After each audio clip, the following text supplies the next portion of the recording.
All righty, guys. We are in store for a great show. I hope everyone's having a good morning or a good afternoon if you end up not catching us live today and watch it later on.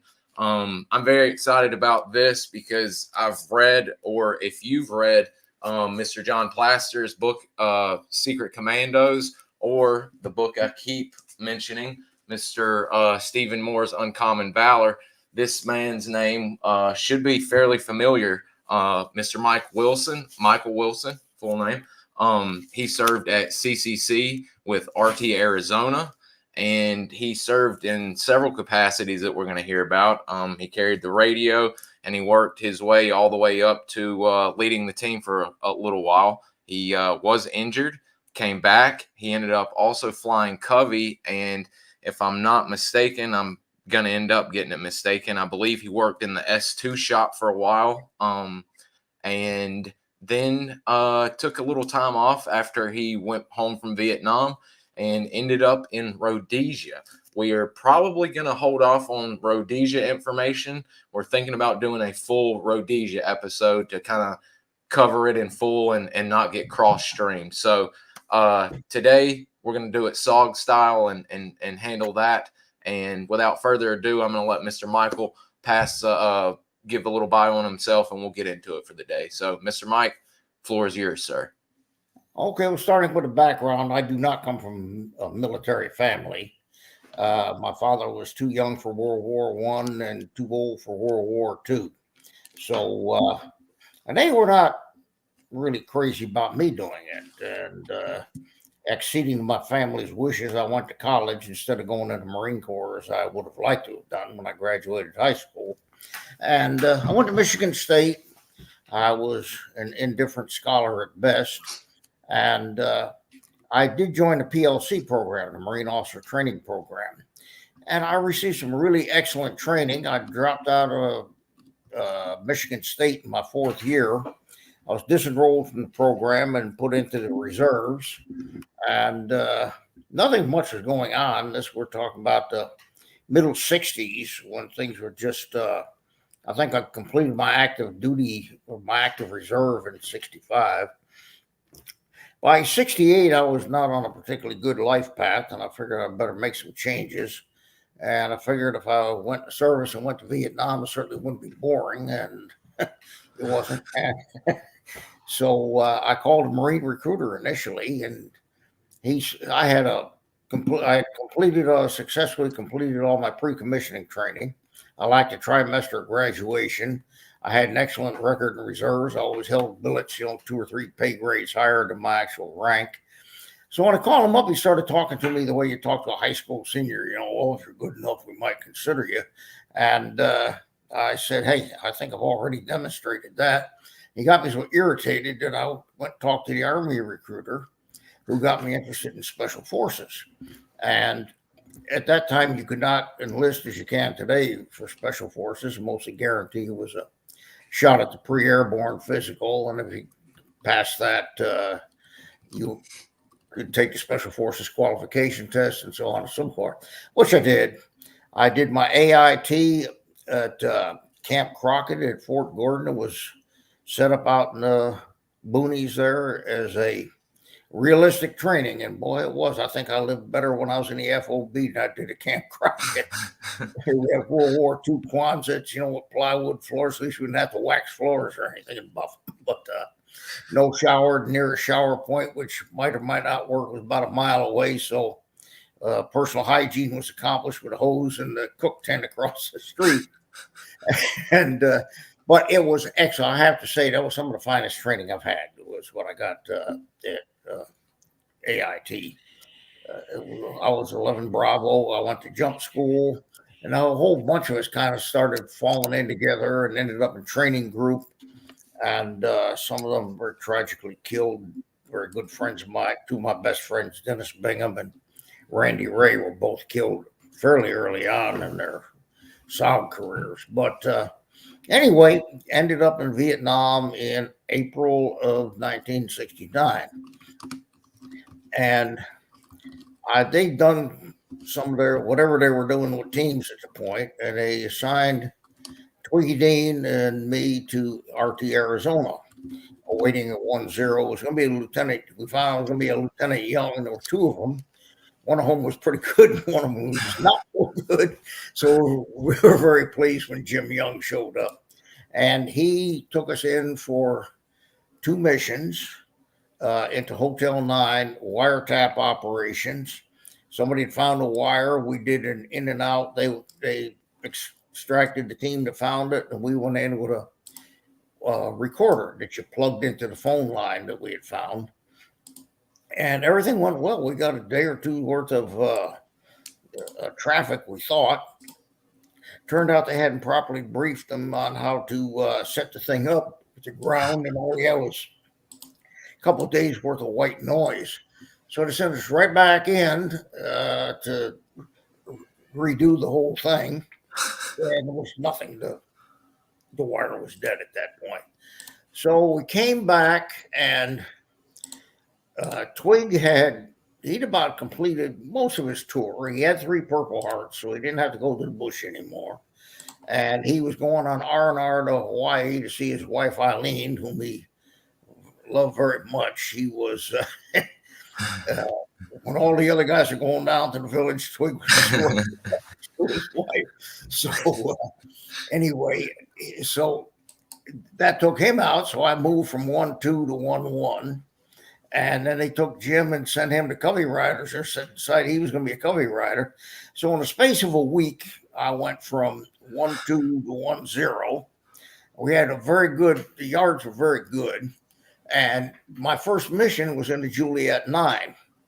And they gave me a strap hanger, a captain from CCN, who was horribly unfit and had some other issues. But anyway, we went in. Fortunately, Covey picked the LZ that day and was just outside of our AO. We climbed the ridge line, went in. He started having heat exhaustion issues going down the ridge. Oh. And we got water the next morning, and he had 4 1-quart canteens we were all supposed to carry, plus a 5-quart bladder. So by the time he filled all this up in this little rivulet that we found, we found a high-speed trail. You probably could have driven a Jeep down it. Certainly road to carry truck traffic or anything. Up came this NVA unit, and that was our first contact the morning of the second day. And we spent the next few days playing cat and mouse with them. And I couldn't do anything. I couldn't move more than 30 or 40 yards before this guy was crapping out from heat exhaustion. And so they're going to pull us on for a week. We went in on Monday afternoon. This started on Tuesday morning. And the thing was, the cover was so thick there that they couldn't sneak up on us. And we're on this ridge line. We had a regimental-sized base camp above us, river below us, a high-speed trail along the top of this ridge line that I'm sure by that time they had covered, even though we snuck in all right. And this trail that we found, we're kind of in this box in the middle. And so they're supposed to pull us on Friday.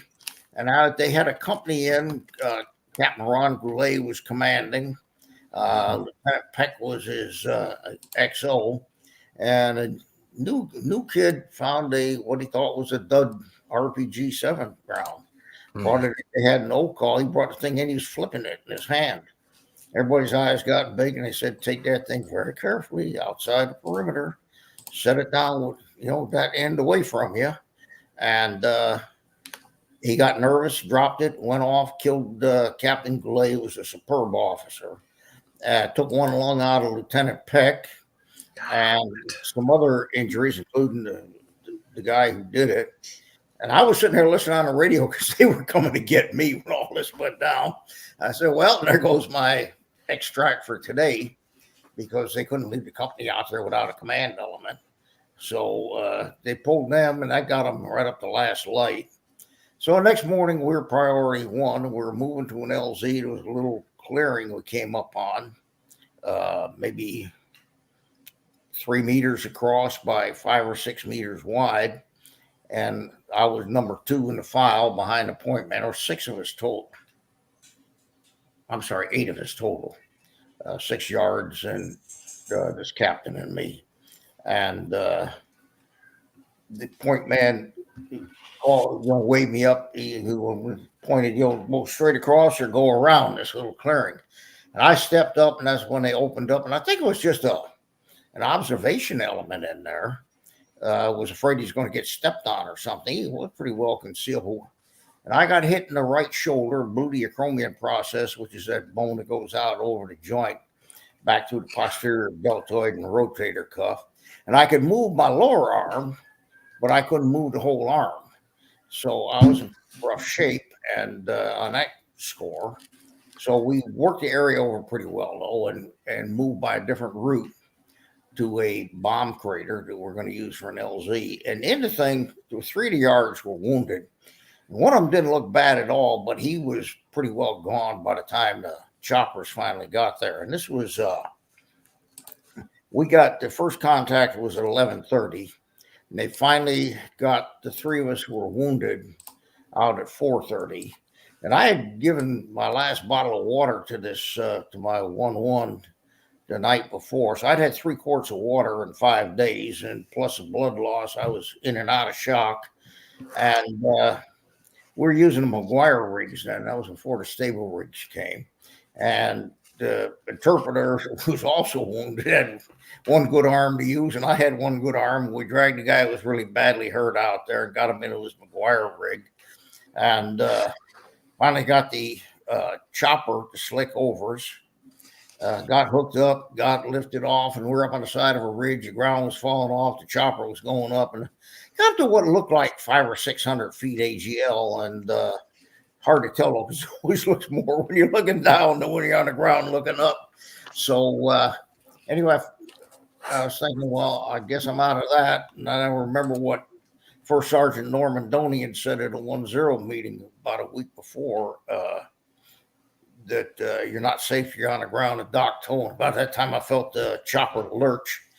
I said, I hope he's taking evasive action there.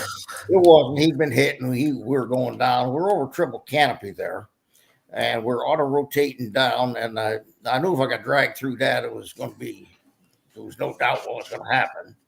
So I was trying to get to, I had a heavy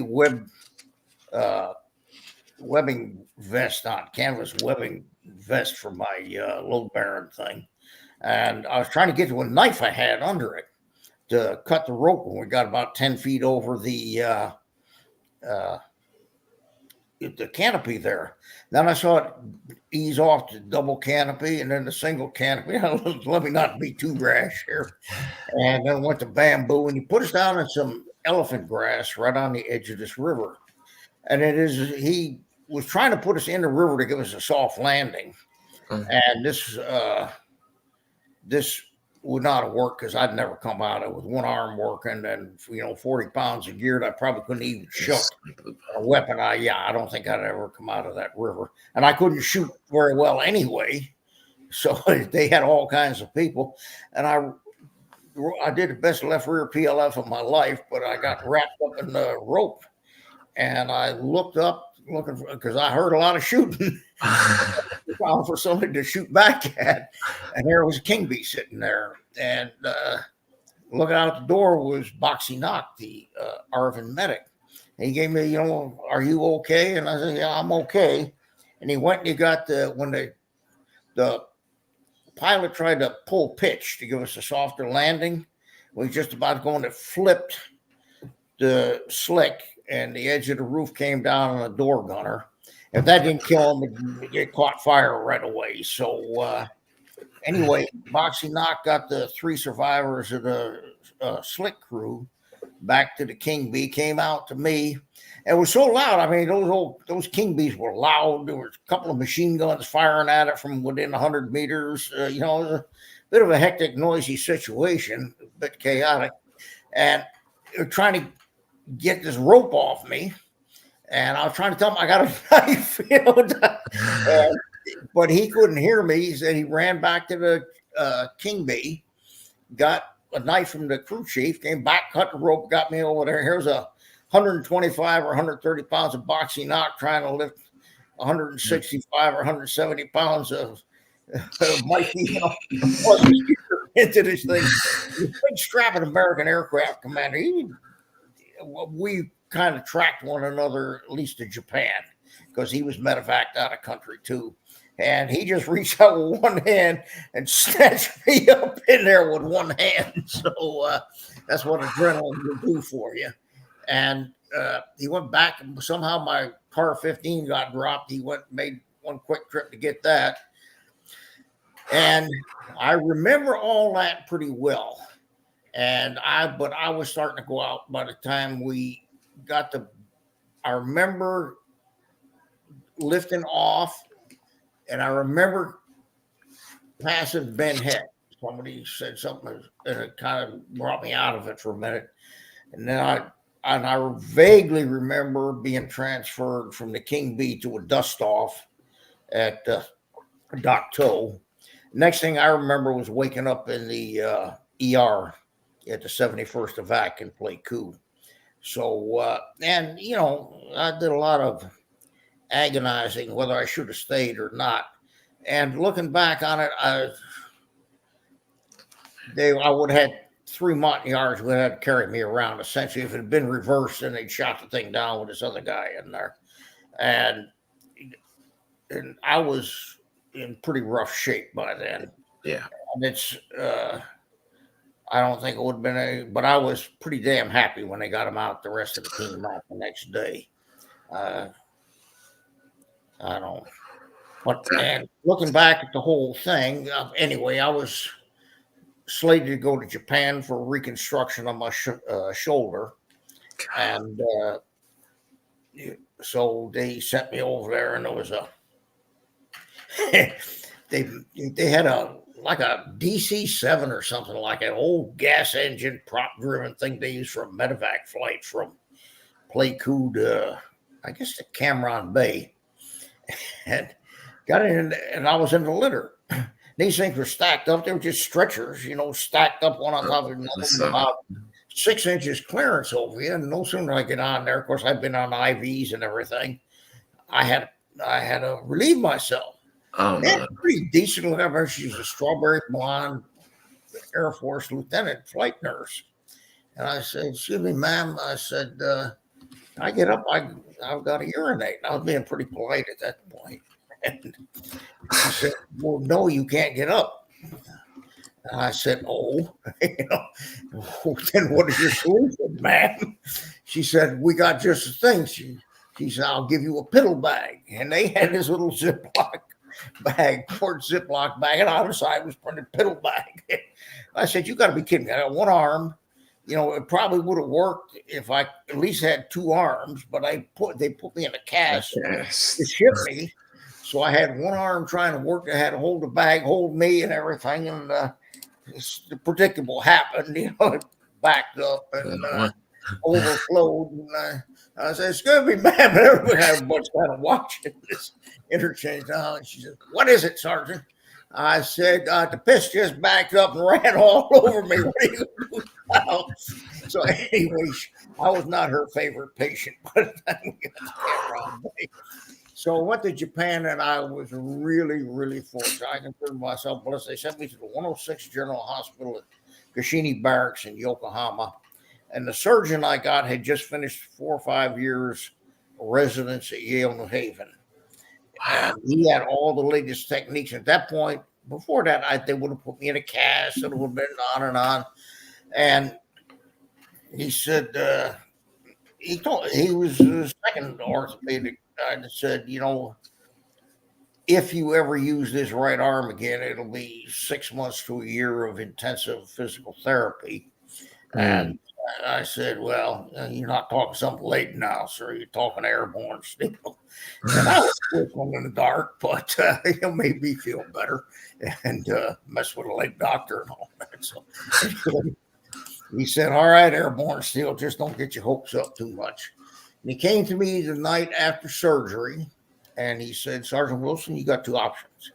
You can lie there in that bed and feel sorry for yourself and be a cripple for the rest of your life, or you can do as much as you can, as soon as you can, and you might have a chance of using that arm, having normal use of that arm." Well, anyway, upshot of the thing was 3 months and 4 days later, I was back in Vietnam with a 40-day leave behind me. I thought I could write it off as convalescent, but they said no. I was in an excess leave status. And fortunately, I didn't think when I came back, I had to get back by the end of December to keep all my combat zone, benefits, jump pay and no tax and all that.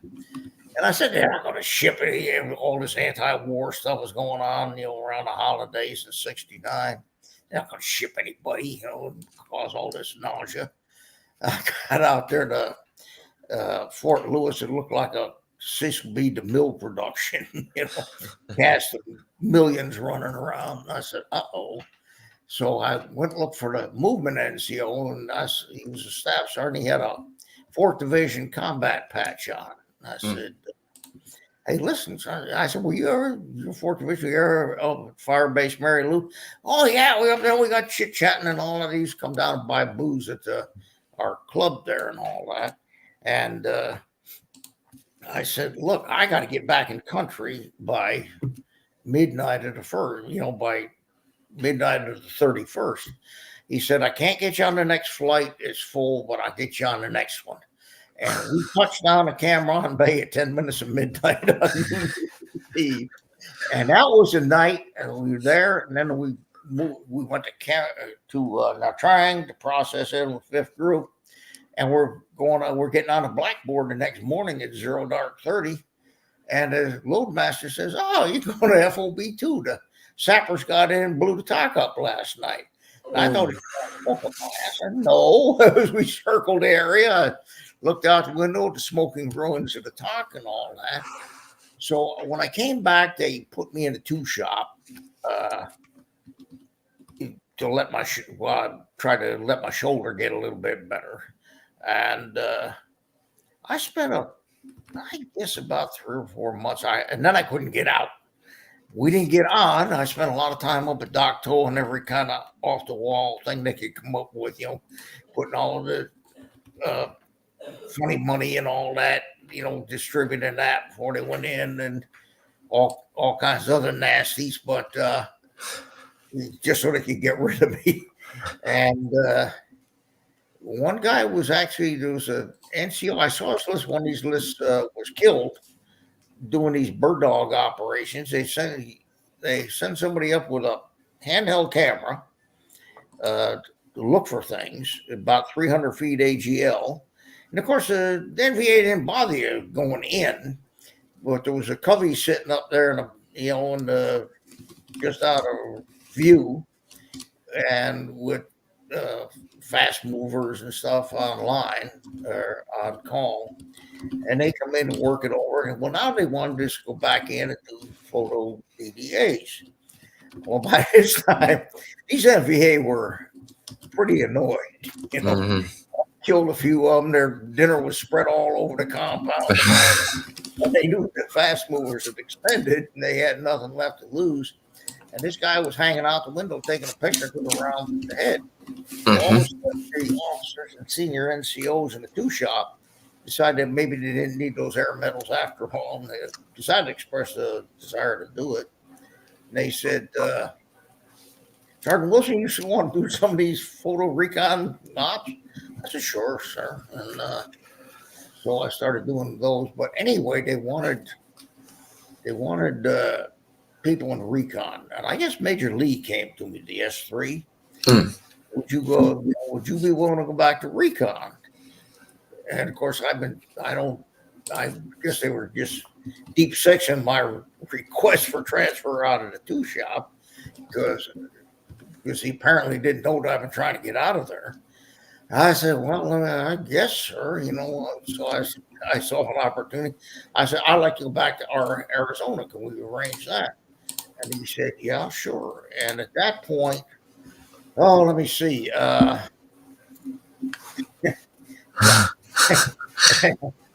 And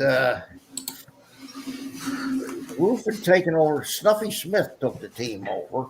And they had some issues with him. They packed him off to either Doc Peck or Doc Siang to be team sergeant up there. And Ruff came in, took the team over. And I took a quick look around and said, you know, I'm not going to do any better job than he is. So it was worked out well. There was some of the stuff I took care of, discipline and physical fitness and all that. We kind of, he called the shots, but we uh, kind of collaborated on operational planning and all this. And he was a gimmick man. I mean, he loved stuff like that. Later, I saw him one day when I was flying Covey. He came up and he said, "Mike, you got to see this. Look what I pulled out." He had a soap dish, and he'd taken a thermite grenade, opened it up, got all the thermite out, and then put it in a soap dish with a acid delay pets on. He loved those things too. And we used them to make sure there were no mines left, toe poppers left. If they didn't get the bad guys chasing us, they just blow themselves up before somebody else went in and got hurt. And a magnet. And his idea was, it was a good one. If you ever got something where there's a mover coming down, he didn't think he could get a POW, and he'd get close to it and slap the thing on the fuel tank, and a mile or two down the road, poof, and he's going to go up, and nobody's going to figure out who did it. It's going to take them days to backtrack along the route and all that. So anyway, it was a really good combination. And then when he went back on leave, I took the team in on the last stop, did two of them together. John Good was 1-2, and we moved him on because he was too good to be sitting. There was no place to go. It's like, you make first sergeant or command sergeant major, you got to move towards a slot. So he went to another team where there was a 1-1 slot open, and he very shortly after that got his own team, which we knew he would. And that was when Jim Jocko and Mike Bentley showed up and were added to the team. And then, then we got Captain Honeycutt, Dave Honeycutt, joined the team. And then we got a strap hanger. We got this kid, I think his name was Munson or something like that.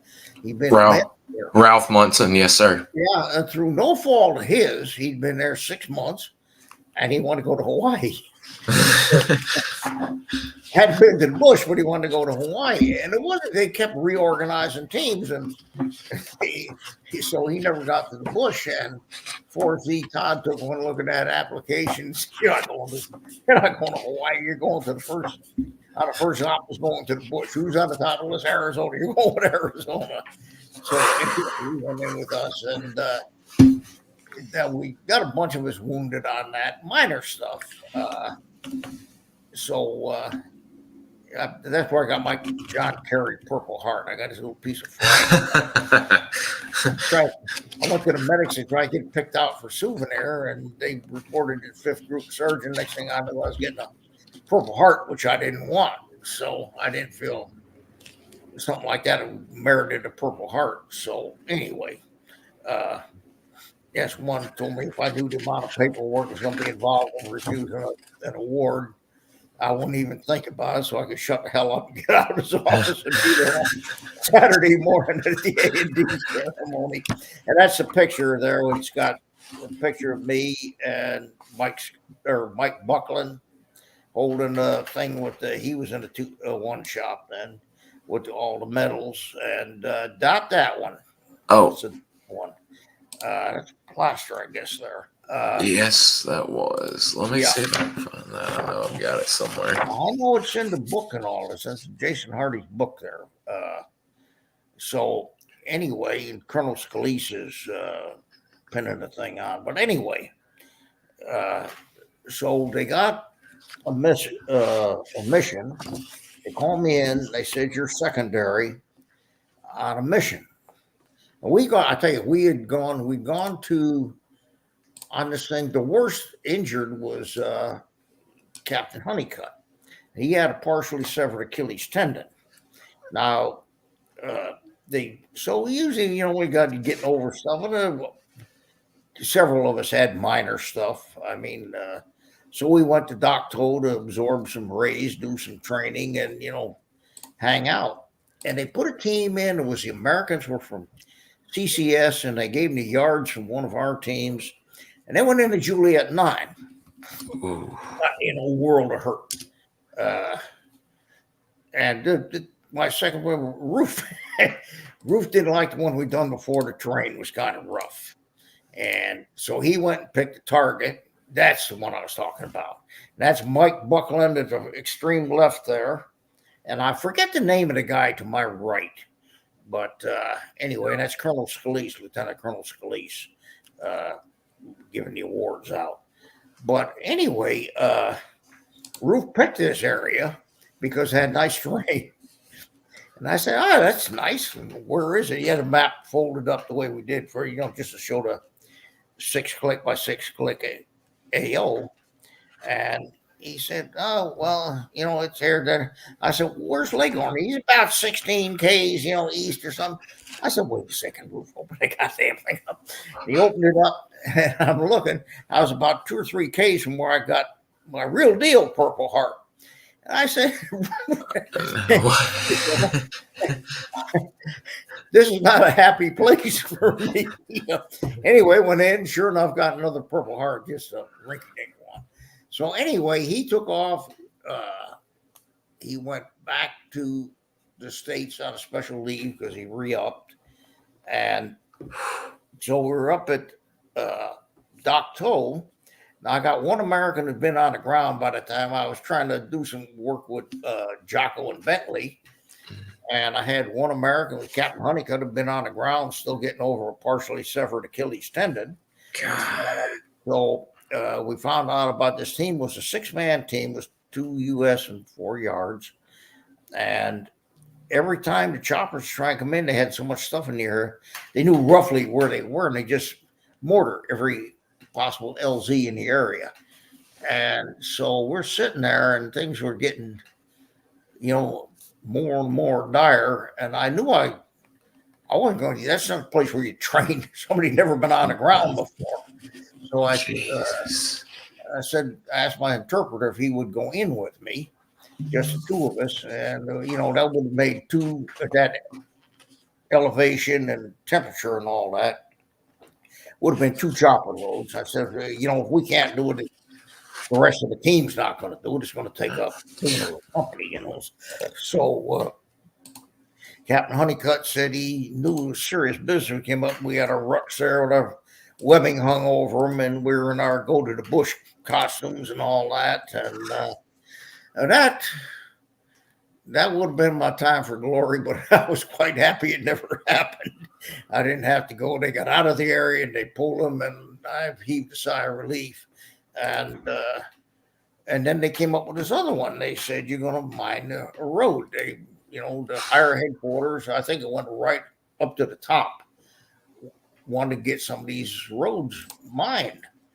And of course, you got to go in and dig a hole, put the mine in, cover it up and all that. They said, you're secondary. And I said, okay. He said, you probably won't have to go. I said, okay, who's primary? And they told me. I went right straight to the team room, got Kai and said, let's start training. We're going to the bush to put mine in the road. And that's what happened. We went up on the helipad and we spent hours and hours and hours digging in that hard, red clay up there, working against a stopwatch, getting these things in. We went in. That was one time I went in heavy, and I went in with Captain Honeycutt as 1-1. Jocko, by that time, he had a bit of a rough start, but he had straightened himself out. He had moved up to 1-2, and Bentley up, and Bentley was 1-3. We went in with 2 machine guns, and wow, yeah, and a heavy team, and it was successful. We went in. My plan was go right in on the road. You get away with anything once, and fake humbug a team emergency. So if we were able to get in there and get it done, so anyway, we came in, and it was a Hover LZ, and I got out quick, and my interpreter got out quick, and the yard on the other side got out quick, and Jim had all this gear on and radio and everything, and struggled to get over the ladders. And the pilot thought everybody was off. He got up about 20 feet, and I guess the crew chief said, "No, you got one." That's Jimmy. Yeah, and said you got one guy still on there, so they don't go back down in the way they came out. He started to ease down in, and I could see Jim, looking down for a soft place to land. No, stay there. And he jumped from about 15 feet down. We got him. At least he has a broken back or broken neck. I'll be happy. All he broke was 2 toes, actually. Wow. I had a legit emergency now. He wasn't that bad. He said he was good to go. But so we got the thing in there, and they Covey Rider sent the assets back to refuel, and I'm not gonna. It was a 6-pack, and he was the best of the Covey Riders, and in his job, in my estimation. That's personal issues, but anyway, he still, if I had to go into the worst situation possible, he's the one I would have wanted, in the right seat of that aircraft. So, or the back seat if it was an OV-10. So anyway, he sent him back, and now we're hanging out. And I put a line of CBU on the other side of this road, and we're probably 15, 20 meters close from the road. And I just want to blow some stuff onto it to cover it up, which we could do. I mean, just kind of thing you might do if you thought you heard somebody out there. And if you're in a little bomb crater and you look on there and that CBU comes blowing out, at least 2 or 3 of them land right in the hole.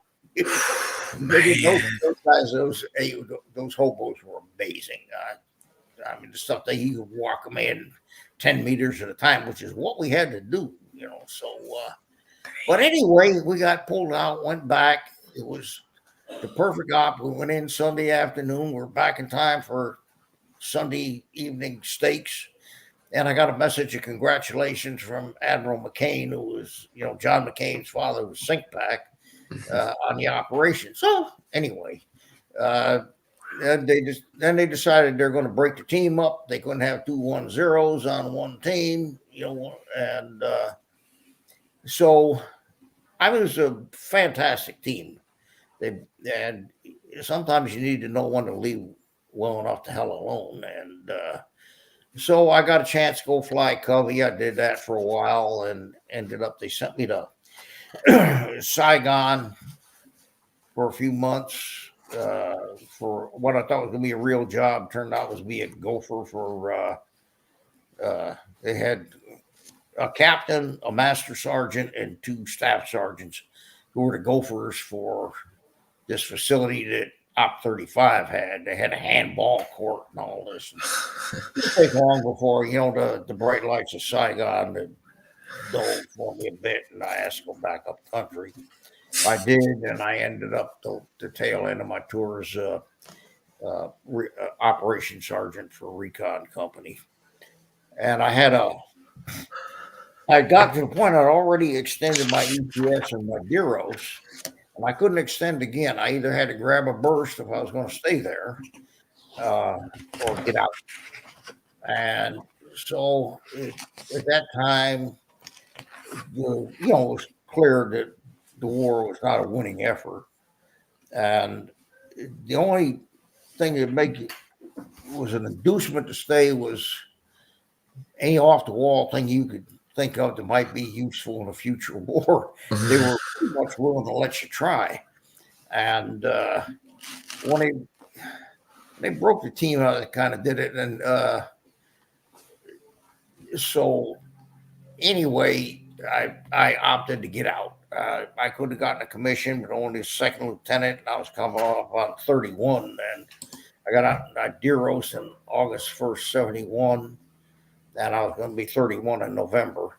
And I knew I'd be all right up through captain, but I knew that with the risks and all that, I would be dead in the water coming up from major, kicking 40 in the ass. So anyway, got out, went home, still didn't settle in, to be a model citizen, and got a chance to get to Africa, where I'd always wanted to see, and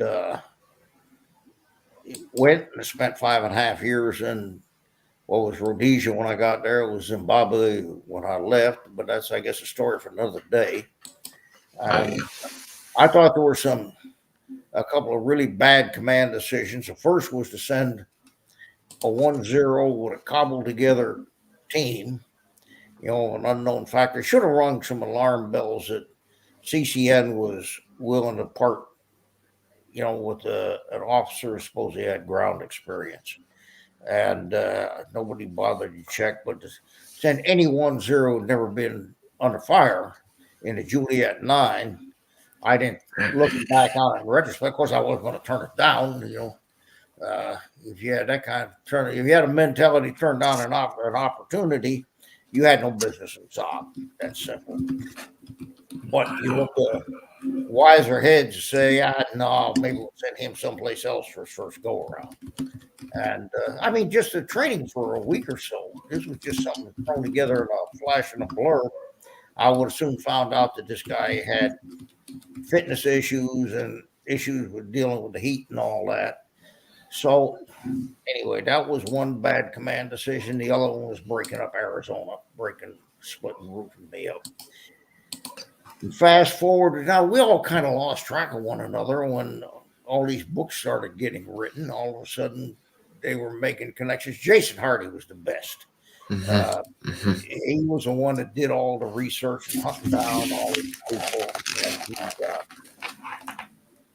And I got Ruff's location information. And we hooked up. I had remarried at that point. I got married the first time when I came back from Africa, from Zimbabwe. And first date to final decree was about 10 years and $250,000 of my money in 1990. God. Anyway, my second wife, I wanted to meet Ruff, and we went down. He was still married then, living down in Carolina. And we went down there and met him and spent a few days. And we were sitting around we never drank cognac except when I don't know what it is, kind of a ritual thing. We get together, we drank good cognac. Neither one of us ever drank it any other time that I know of. At least I know I didn't. So anyway, we're sitting there and the cognac fumes were getting thick and the smell of cordite was getting thick in the air. War stories we got told for the 10th time. And he said, the only thing I ever want to do that I ain't get to do with just you and me, do a 2-man halo op, POW snatch, wait for the wall for into the north. I said, good time to tell me, because if he told me that, I would re-up. And he said, kind of late to tell me now, Ruff. And my whole life would have been different, because I'd probably, to get the max bonus, I'd have grabbed a burst of 6. And that would have gotten me to about 10 years active service, or pretty close to it. Now that's Jim Storter, that's Ruff. Bentley to the right of the picture, and that's Millard Moyer. And I didn't run with him. He came later, kind of later in the whole thing. But Jim was a great company commander. Learned a lot of things. He was. Remember, we were talking one time, and he was talking about this Arvin, lieutenant or captain, was company commander on his first tour. He'd been an advisor to an Arvin Airborne division company. And he said this guy just carried a pistol. And I don't know if I guess everybody saw We Were Soldiers Once and Young. Yes, sir. Basil Plumley says, if I need one, there'll be plenty of them lying around. And that was this guy. And he made a very good point. And Jim shared it with us as a very valid military lesson that he learned from this Arvin officer. Your job as a leader is to control fire, not to, be looking through the sights of a rifle where you can just see that little area. And it's a really solid point. Stayed with me ever since. And I found the more of this stuff I did, and I'm throwing African in too. But even in Vietnam, I kind of stopped using automatic fire because my job was to wait for the lulls in fire when everyone else was reloading and pick it up, on 1 or 2 round, semi-auto. And the only time I ever used group therapy was for a point contact and for the immediate action drill. So anyway, that was a lesson learned, and from Jim Storter shared. So anyway, He's another CCN officer who came to CCC. That well, he was an asset. I mean, there was no doubt ever in my mind that he was an asset, and it wasn't just that he was a good company commander and keep all us yahoos in line and get along with everybody. I mean, there was no hard ass or anything. We just respected him. And then he did that Halo op and all that, at least that one. And I think there was another, they did a POW snatch op. I think Frank Jacks took it in, actually. Major Jacks. Put him in the bush, Frank Jacks, yeah. And he, I don't know if Jim went on. I don't think he did. I think he did that Halo op, and Frank Jacks took the POW. That was Plaster went in, and Mike Grace, and there was another great big guy. They wanted big people, big bodies. I think Mr. Yancey may have been with him on that. I think Mr. John Yancey was on Ashtray too. Yeah, I think he might very well have been, because John was a pretty good sized guy. Oh yeah. And they cherry picked the teams. Yeah. Mike Grace was like 6'4" and about 220, and this other guy there was another guy that was 6'4" too. If I saw a picture, I could point him out. I don't remember his name. I always kind of looked into all the football stuff. I figured I'd see Mike Grace. He was getting out. He was going to go back and go to school. And I figured I'd see him playing football somewhere, even in the pros or something. But never did. That's a big recon man. What's that?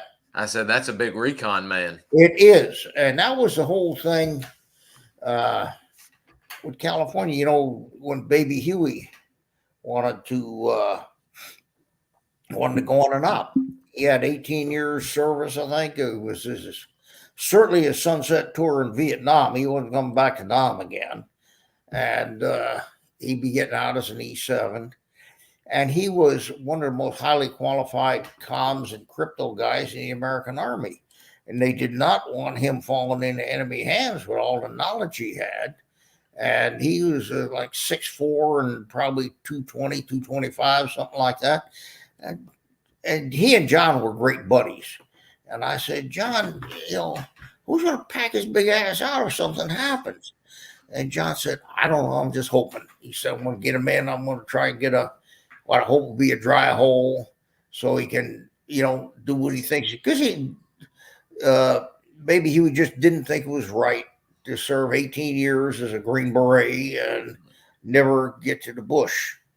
And so he finally talked everybody into it, and he went in. It was up near Dak To, and they came out of the RON the next morning. They got hit, small unit, but he took an RPG round that took his leg off the upper thigh, and he was bleeding out, and John stayed with him, pinned straight on his grenades and all that. And Mike Shepard went in with the Bright Light team, recovered a body, and because they want to send everything back, but they didn't think there was just a little scrap holding the leg on. They didn't think it would survive, get a string extraction and arrive back to the FOB. What happened, he had to send, I forget who the 1-1 was, but he had to send him to try and get comms because he had no comms with anybody. They didn't have I guess Covey wasn't up yet, or the choppers weren't up yet and all this. So, and they didn't have comms with Dak To. They couldn't reach Leghorn, so they had this guy relocate and get comms. I guess he finally got them with the launch side of Doc Toe, and came back in. When they brought him in, I didn't have any trouble handling the body or anything. I'd handled a few bodies, but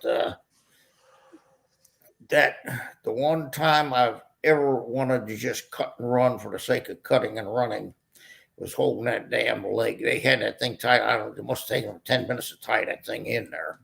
Well, holding that leg when it cut all the strings and laces and this and straps and everything else I had. And would you guys please hurry up? And I've been in 2 wars. I've had times when I skedaddled, but it was sound tactics, not just that I wanted to boogie because it was something that was really bothering me. So, man, that's gosh almighty. Yeah, and I can imagine, especially like we were speaking offline, and we'll get into that when we talk about Rhodesia, just the stuff going on down there, especially as well that you were seeing. We've kind of got a few questions already here, starting right off the back, but people are always curious, especially with SOG, and there's so many questions. I've kind of lost it in the mix, but it was basically, here we go. How did you get your code name Paladin?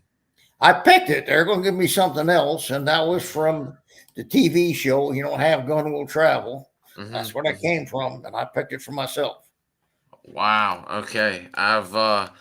We've heard from some guys that actually had some really good ones, and they were just assigned it, and we were hoping it had some significance to them, but it didn't, and that's pretty neat to see that you actually got to pick yours out. I mean, most of the guys eventually picked their own, I think. Yeah. Bruce was Happy Dragon. Jim Storters was Hotai. I mean, these were not stuff that came out of the list of potential call signs. So it seems like CCC definitely had more so like Fat Albert, Plastic Man. I don't. Well, Plastic Man's just kind of alliteration or something, just because John's name. Mm-hmm. Fat Albert was the Bill Cosby character, and I don't know if that was his call sign or not. That's what we call him. That was his nickname. Whether it was his call sign or not, I don't know. You'd have to talk to the people. And I think on an earlier op, I don't know if you heard about it. They were out there. He felt something bump him in the cheek. And he thought it knocked a tooth out, and he spit out what he thought was a tooth. And got back and went to the medics and said, "What tooth did I lose?" And they said, "You didn't lose any teeth."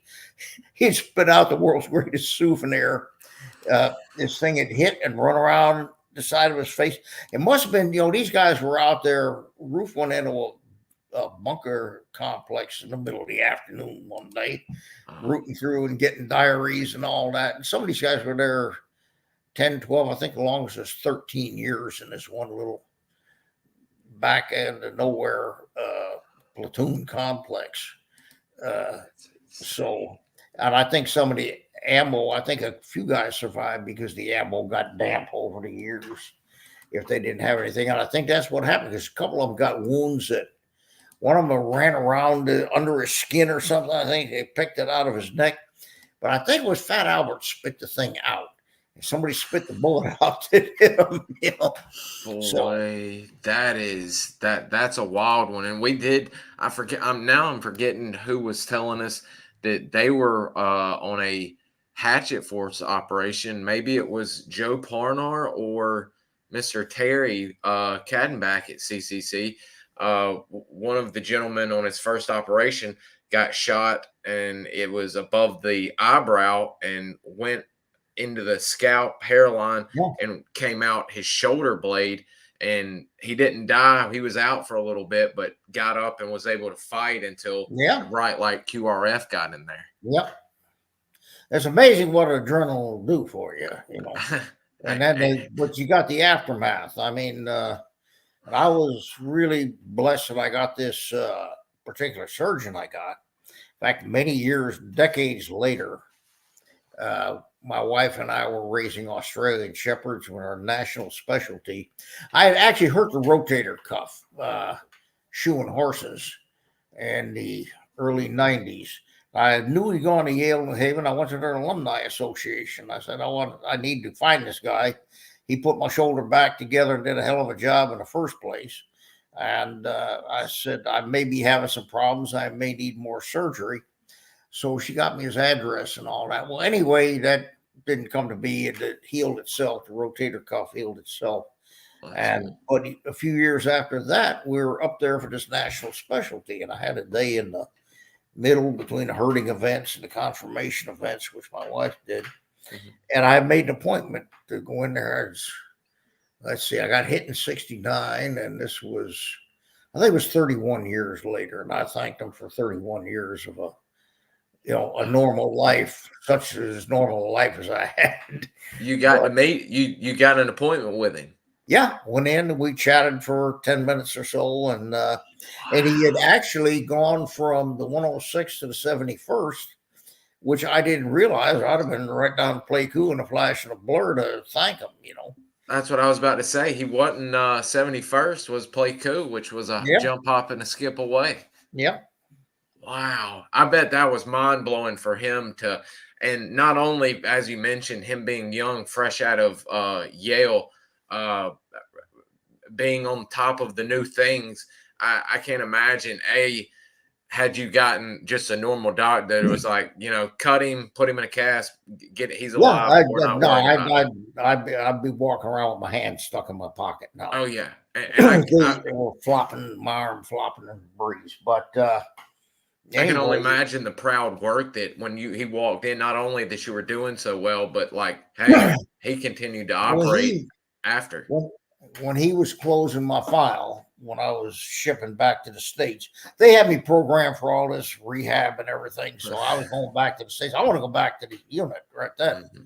And so he said, you closing the thing out. It was all handwritten in those days, of course. And he said, you might like to see this, Sergeant Wilson. And he handed me the thing, and he closed it. He said, never have I seen, nor read, nor heard of a recovery as rapid and complete from a trauma as massive as this.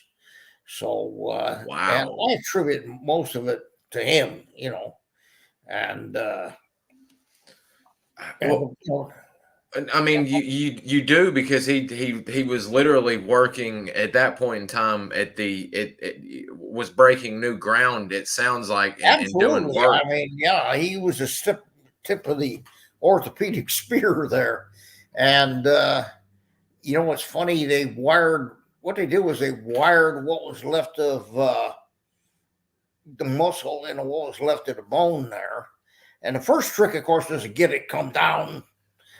And that was that had its uncomfortable and unpleasant moments. But anyway, one funny story. Shortly, I think they operated on a Friday afternoon. And to me, the ultimate helplessness is having to use a bedpan. Oh, yeah, God. Yeah. Bedpan of crap. I didn't mind using the urinal, but they had me on bed rest. And finally, by Monday or Tuesday, I needed to get someplace where I could go lower bowels. Yes. So I hit the button, and the orderly came, and he said, "Yeah, what's up, Sergeant?" I said, I got to get to the latrine. He said, "Well, you can't get out." I said, "I got a crap." And he said, "Well, he got the chart." He said, "Well, no, you're on complete bed rest. Can't do it." Oh, no. He said, "I'll get a bedpan." I said, "No, I don't like bedpans." He said, "Well, it says right here." And I said, "Well, you do whatever you think best." I said, "But you go get your bedpan. What I'm going to do is I'm going to slide off it, shit in the bed, and you're going to have to clean it up." He said, "I'll get a wheelchair." Anyway, got me in a wheelchair, and I cranked the left wheel with my good arm, and he supported my bad arm and ran the right side of the wheelchair and got me in there and propped my arm up on something. And from then on, I was up and about. And wow. Yeah. Thank goodness. He wasn't wanting to clean up a bed. That and good No, for you he just, pushing the limits there. who says young troops don't have good sense sometimes? There you go. There you go. Yeah. We always kind of get asked this, and for you to have had a gunshot wound like this will kind of tie in with a question that I probably has been asked. They're coming in like wildfire, but for you to been shot and survived and been so well, were you doing any kind of calisthenics, any workout other than the normal shooting and stuff at CCC or? Oh, I've always been, they didn't have weights or anything like that, but I've always been a bit of a fitness freak. I Mhm. still am. I mean, for years afterwards, uh, I could do handstand push-ups. At least I did them against a wall, but I Yeah, mean, it's still considering the that's wound and all that. It was, pretty decent. yeah. And yeah, so yeah, keep yourself fit because you never know when you're really going to need it. What was helping with I mean, you were carrying the radio quite a few times. What was I know running is a big thing. Did you continue your running like at basic training group and all that in Pontoon? What kept your cardio up to where you could run Oh when yeah, I mean, if I was on a team one way or another, we were going to run, okay. Yeah. and we usually ran down to the bridge over the Doc Blah, which is a river just short of Pontoon there, and back, and that was, yeah, probably a mile and a half anyway, maybe 2 miles. Uh, and something else, I don't know how many people remember when the Justice Kavanaugh hearings were going on, and that woman psychiatrist said that, yeah, okay, wait a second. Well, where are we? Okay, yeah, well, you see the river in the photo here. We'd run down to the bridge there and back, and sometimes we'd run a little further, and that broke a few hearts. But so, Wow, I but heard Mr. Bob Howard would when he was there, he would to stay busy, he would try and lead some runs whenever he could. he was a fit, and even if he couldn't get anybody to run with him, he used to run around the helipad if he couldn't do anything else. And yeah, he was seriously into keeping fit. Those Ranger guys, they like to keep busy and keep their fit. Him and Captain Storter both ended up at the Ranger Department after SOG. Yeah, well, do you know where Bob Howard started? What his original MOS was in the Army? Gosh, you told me and I can't remember. It was supply. He was a Supply parachute sergeant. rigger, but it was a supply MOS. That's Yeah. So here's probably the greatest hero of the war. Certainly the most ass-kicking, hardcore fighter for the war. There's somebody tougher, I'd like to know who it is. And and he started out in supply, so you never know where people are going to come from. Was he the first guy you saw when you got on the compound going to supply or He wasn't a supply head. He was first okay. sergeant of Recon company when I got Oh, there. They had pulled him out of the bush because his medal was under third time they put him in for three different incidents, but it was under consideration. And if you were under consideration, if you had a Medal of Honor being approved, you didn't go to the bush. Mhm. And it was approved fairly shortly after I got there. And then Norman Doney, First Sergeant Norman Doney took over from him, Mother Doney. And they're all good. They're all a little bit different. Uh, he was the kind of the schoolmaster mentality, but I mean, very, very good. He held everybody's feet to the fire on training and all that. And then Forrest E. Todd took over, and ooh. I think he was first sergeant when I got back, or shortly after I got back from being medevaced. And he had his strengths and his weaknesses. Most of his weaknesses didn't have anything to do with his performance as a soldier. was generally thought that he had some other activities going on, and Yeah. he did not do his last 2 years that he needed for retirement. When his enlistment came up at 18 years, he ETS'd. So, and then he was replaced by Billy Greenwood. Mm-hmm. Billy's a whole different personality. He was kind of the, fatherly or the happy uncle figure that got along with everybody, very friendly. So, very different people. One thing we never had, really, and for the detachment as a whole, was a good sergeant major. We had one in there for a while, and he was just just seemed to be a time server. So, and he's the only one I remember as a detachment sergeant major. So, was Billy Wall ever? I was going to say we did not have Billy Wall or anybody like him there. I know he floated around with all his good deals, but I didn't know if he was. He was at CCN, I think, and what we had were really good first sergeants at CCC. And I think they had him in, I never met him. And him and Miss Alexander. Is that Mrs. Alexander? Yes, sir. That's Miss Billy. Okay. All right. Well, I'll tell you, when I got story, I might have told you they sent me this when I came back from Japan. Mm-hmm. They sent me to St. Albans Naval Hospital because it was the first, or as closest to my home of record. I was from Connecticut, and so I went in. The Navy requires a post-mission physical before they're going to release you to anything. And I got that done in 2 days to include 3 stool specimens in 2 days so I could get the hell out. So anyway, I went in. Got to the doctor's office about mid-morning, I guess. It was fairly late by the time we wrapped the whole thing up. And in those days, of course, there's no computers or anything. They dictated, and a stenographer typed it out in triplicate, some Remington Raider. So anyway, I said, well, what do I have to do now, sir? He said, yeah, all right. He said, I'll discharge you back to full duty. That's nice. Thank you, sir. And I said, what do I have to do now? And he said, you have to go see the Army liaison people. Where do I find them, sir? You go with us and such and so and so. And I rocked up right before lunchtime. There were these 4 Spec 4s in there. And they were about as physically far from Vietnam as they had much hope of ever getting in their military careers, which I think they hoped would be as brief as possible. Nice young guys, but I mean, they weren't going to volunteer for SOG or anything like that. So anyway, I show up there, green beret in hand, and my uniform they just gave me, because I was back, I was out of hospital status and all that. And he said, I walked up, knocked on the door. He said, yes, Sergeant, what can we do for you? I said, I'm Sergeant Wilson.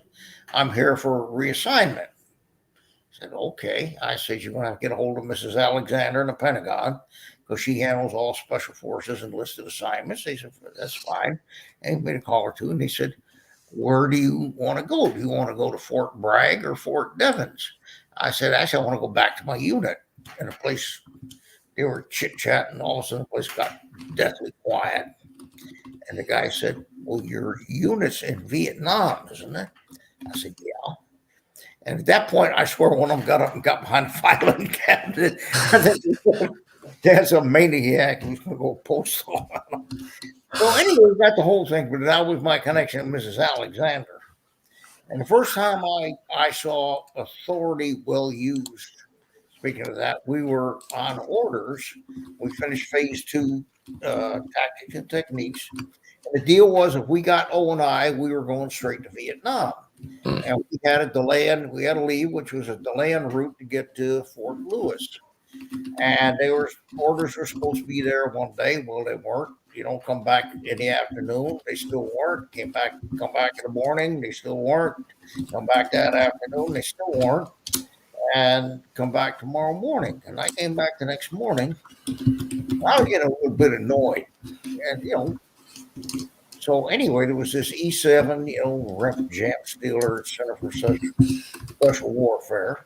And at that time, Carlos Good Deal Leal was a command sergeant major.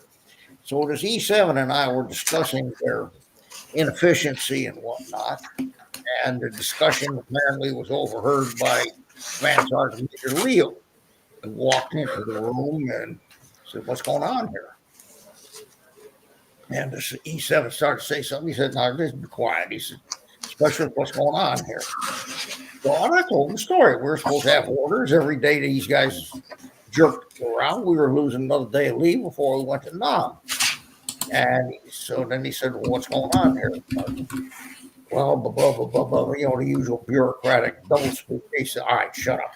He said, "Specialist," turned to me, he said, "Specialist, you come back here at 15:30 hours, and those orders will be waiting for you." And he turned to the sergeant and said, "They will be waiting. Do you understand, Sergeant?" Yeah, this guy was breaking out in a sweat. And then Sergeant Major Leo never raised his voice or anything. I said, "That's how you do this. You don't scream at people." So anyway, we came back that afternoon, and yea and verily, there were the orders for everybody, and on we went.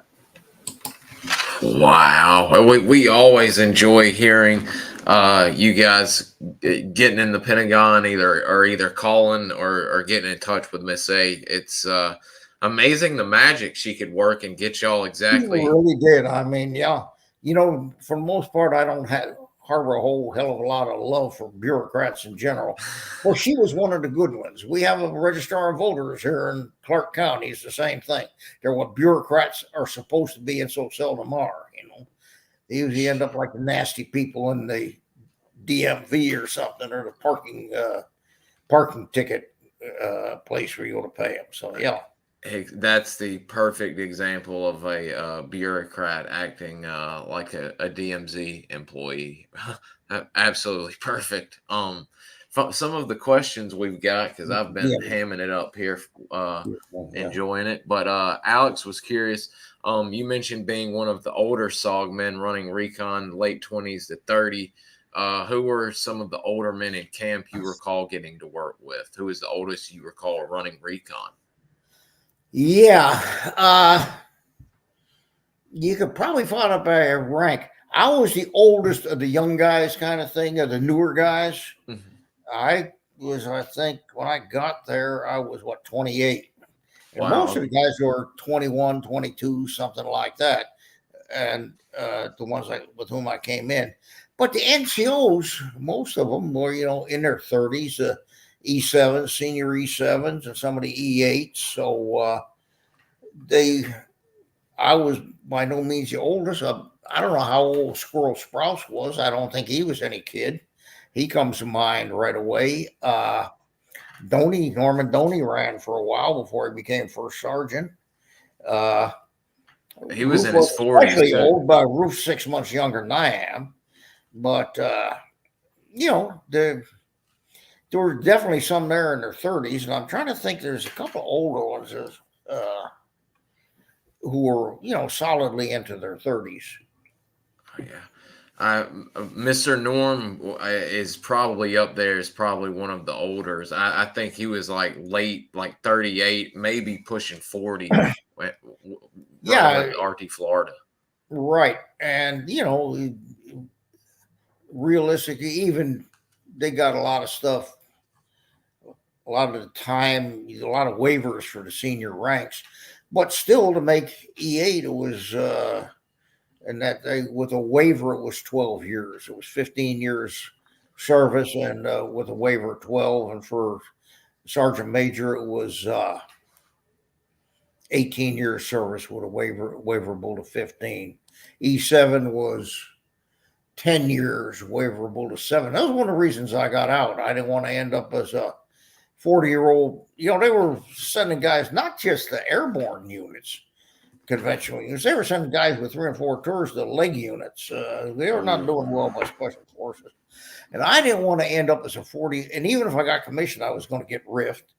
And I didn't want to end up as a 40-year-old, you know, platoon sergeant trying to explain to a 22-year-old ring knocker, you know, butter bar, like, don't you think we ought to try it this way, sir? Well, probably not my way anyway, but anyway. Or teaching them to read a map.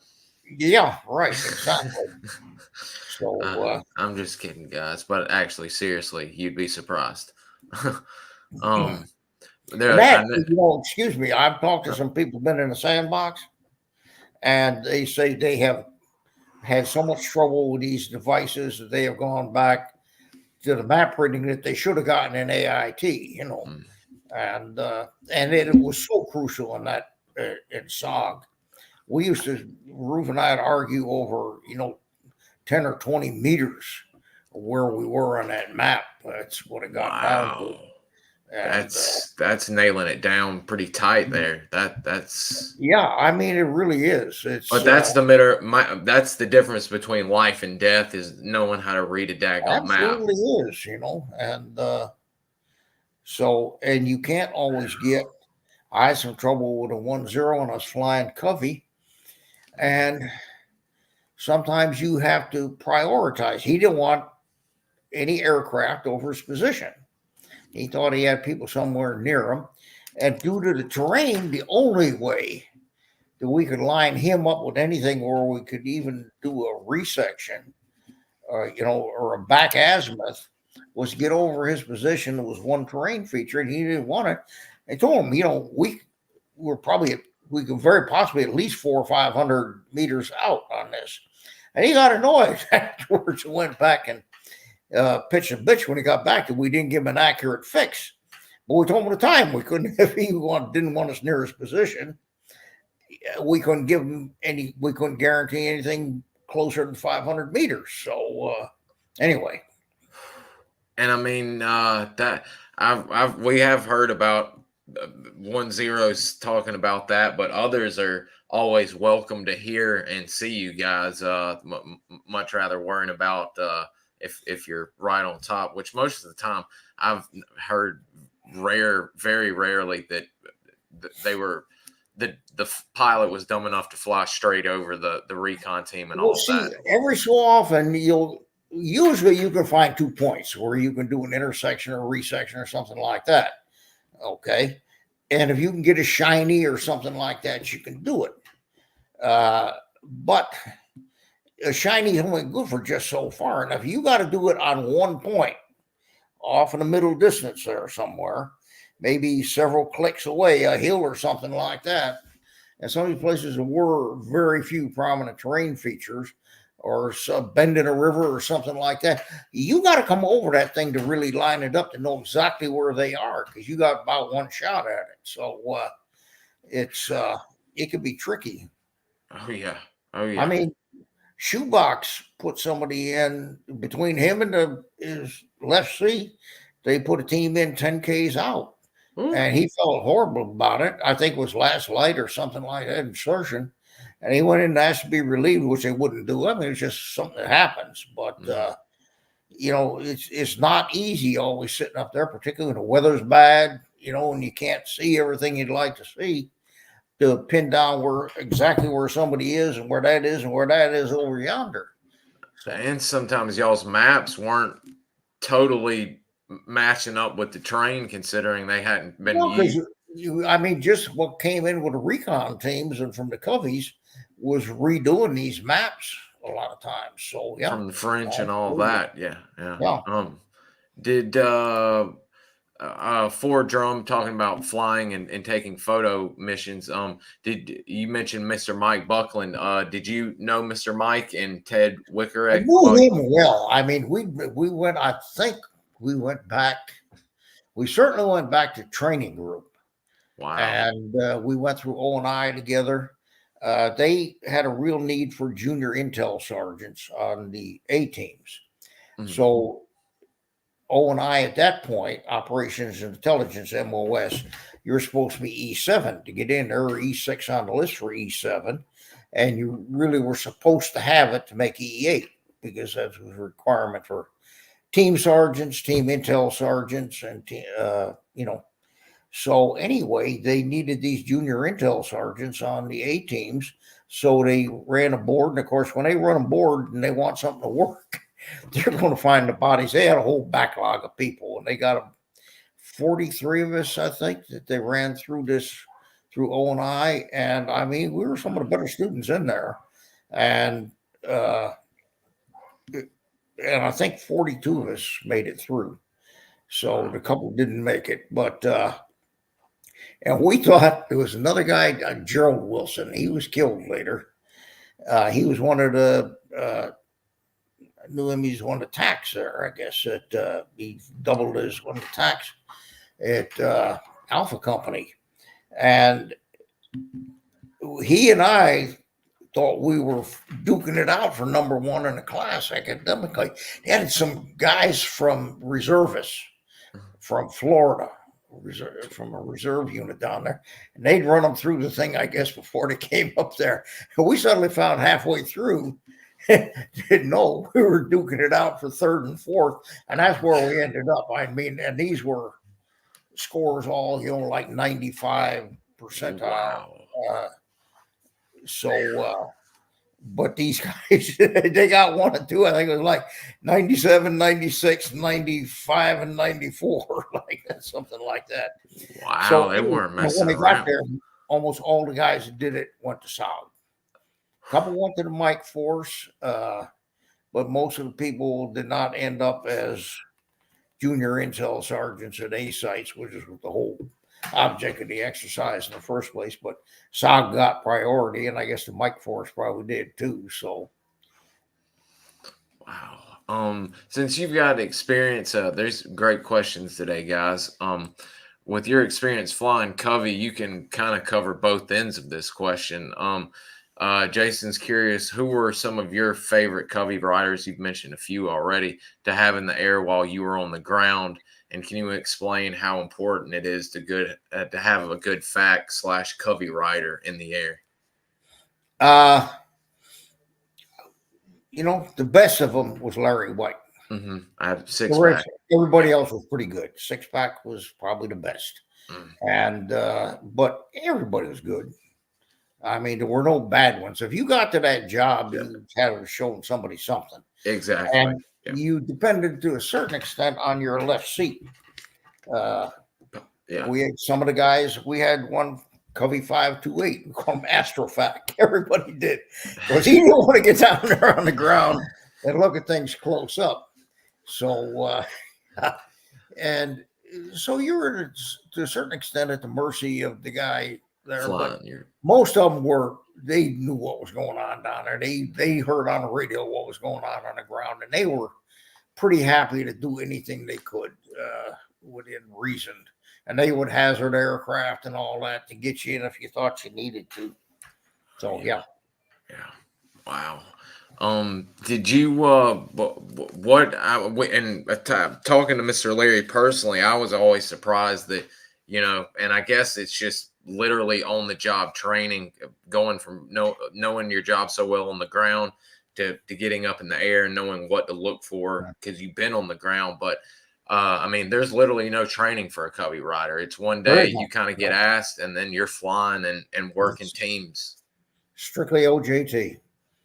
That's tough stuff right there. Well, wow. You had to be a pretty good map reader on the ground to make it as a Covey rider. That was just one of the things. As you said, they didn't ask. I mean, if you were a Covey rider, you were more than likely one of the best men on the ground around at that point in time who had quit running Recon. Some of the guys didn't want to do it. Some of the guys wanted to stay in Recon. And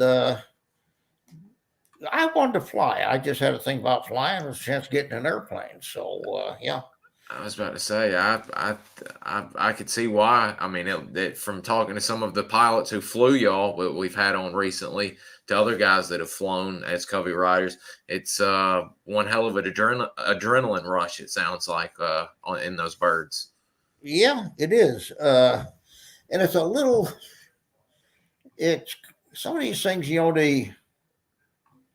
the tension level, if you will, stays up for a while. It could be that whole flight. You're up there, and you go from one situation to another situation. And sometimes you got 2 or 3 things going on at once. I don't know, Wolfgang actually flew the operation where they actually extracted me. And I can't remember who was Covey rider the day before, but you got a company on the ground with a command element, casualties. You got a recon team that's got people way too close and liable to get in a really bad situation anytime soon. A lot of times you got to juggle these and you got to prioritize what you're doing. Who the rule of thumb was recon teams got priority, if you had a platoon with a prairie fire and a recon team with a prairie fire, and certainly initially the recon team got priority because they had less with which to defend themselves. So yeah. And there are incidents where it's made famous and it's quite hair raising. And we're going to be speaking to one of the Cobra pilots who was a part of this, but the infamous dual prairie fire with Lurch Mixter, RT Colorado, and RT Hawaii with Glenn Umera and Mr. Plaster up in the air during that. It's quite the incident up there. I can only imagine what it was like trying to work under those conditions. And it's no matter how you cut it, it takes a certain amount of time. Even you're going to scramble a second one. By the time you find them, even if the aircraft's ready to go, and usually the way it worked, it was a primary. It went up. You stayed in Pleiku the night before, and you went up till about lunchtime, and then the secondary came in and relieved you, and you went back. You RTB, got something to eat, fueled the aircraft, and all that. Rearmed if you had to. Then you came back around 1500, something like that, 1600, and covered to last light. But I mean, they didn't have an infinite number of aircraft. No. And by the time they get somebody, get the whole thing scrambled, get somebody, collect a Covey rider, got to stop the pontoon, get a Covey rider, and then get up over the AO. Now you got somebody in, big duty for an hour or 2 hours.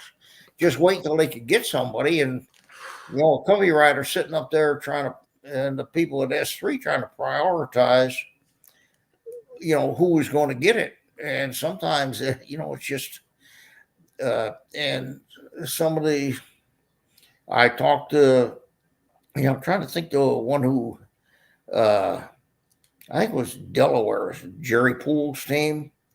Pennsylvania. Was that? Pennsylvania. Yeah, Pennsylvania, yeah. And talked to him, and he said he talked to him the night before and didn't want to pull him. And 1-1 was Brodsky. Didn't think they needed it. They could have hung on. Another Covey rider came up and called for a launch, and goodbye, RT Pennsylvania. So and you call these things, and these are what people don't realize when they sit around in corporate board meetings and all that, and have group decisions where nobody's really at fault. You got to take some of these decisions where life and death decisions, and sometimes it's something where no matter, there is no good decision. It is, you're looking for the least bad, and people are going to die because of your decision either way. And it's a heavy load on people. And most of the Covey riders were certainly in their late 20s, and Plaster wasn't. I'm trying to think who else flew. Was Lowell Stevens, Ken Carpenter, Larry. No, Ken Carpenter was an E7 and all that. He'd been around for a while. I'm talking about the young Buck Sergeant. Steve Keever, young cat. Yeah, Steve Keever was. So that's a hell of a load to put on somebody. It's you got to be pretty ruthless sometimes, and risk mitigation. You got to live with these decisions, and you got to live with the bad decisions of the guy on the ground sometimes too. So yeah. Gosh Almighty, yeah. Hearing about bright lights go down and just regular missions that go bad, and it's just crazy what the decisions that has to be made in that instant, or else everybody goes down. We've got a few questions. This is an interesting. I'm always interested as well, especially at looking at Jason's books. Daniel is curious about which fatigue did you find worked best for you, and which one did you found worked best in the jungle? The OD green, tiger stripe, or the ERDL camouflage? Most of us. Some of the guys used NVA uniforms. Some took, Jim Young dyed his Jet black. jungle fatigues and dyed them black. If you look at the pictures of me, I had the regular jungle fatigue, but a lot of us cut the side pockets off the jackets, which did no good anyway. And there's another one with me standing next to Jocko, Jim Jocko, I think, shows it, and tucked them in because we had a lot of trouble with these land leeches. Listen, can everybody hold while I plug this thing in? I thought I had enough battery to get me through this, but Absolutely, yes, sir. Getting indications here. Just take a second. Yes, sir. Let's see, we've got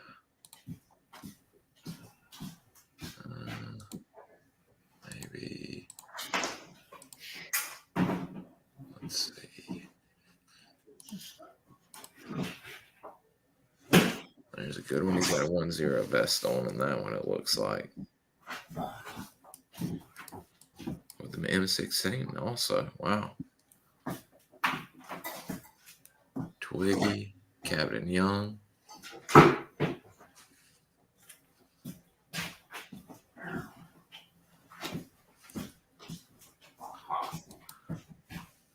And we'll get the rest of y'all's questions, and we'll end up doing a full-on Rhodesia episode probably next week. I would imagine we're going to have quite the week next week. Jason's been hard at work getting some really great, not only Jolly Green Giants, but some Navy Seawolf pilots and crew chiefs to get in touch with us. So we've not to mention Joe Messer next Tuesday, which that one Jason brought it to my attention. Literally, it's been a year since we've been trying that. So we've got a big week. I'm just going to relocate the computer here. All fine, sir. We're here. It's fine. I was just jibber jabbering a bit. Well, there you go. Sometimes you have to. Yeah. Like the news people. Yeah, I just talking and making noise. Nothing of any substance coming out. Just making noise. Well, what you're doing has substance, because if these things don't get done and people don't write the histories, the same mistakes are going to get made again. Very true. And documenting y'all's history and getting to hear y'all's point of view outside of the books, man to man, shall we say, or you transmitting to all of us is something that I think should have been done a long time ago. I know SOAR does that, and they've got a vault of your interviews with y'all, if you will, but I think the wider public would get a lot more getting to hear men like you speak. There we go. The old surge protector. You just, yeah. Here it is.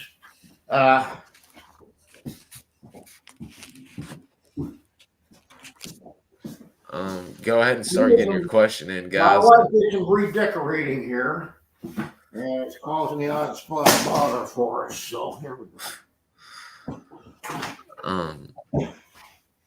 Yeah, you guys start getting some more good questions in. We've got some good ones so far that we've still got to cover, and I'll bring some photos up that he can talk about before we close out. And as I said, we'll do a full Rhodesia episode. Okay, hang on. There we go. Okay. Can you see me now? Yes, sir. Got you loud and clear.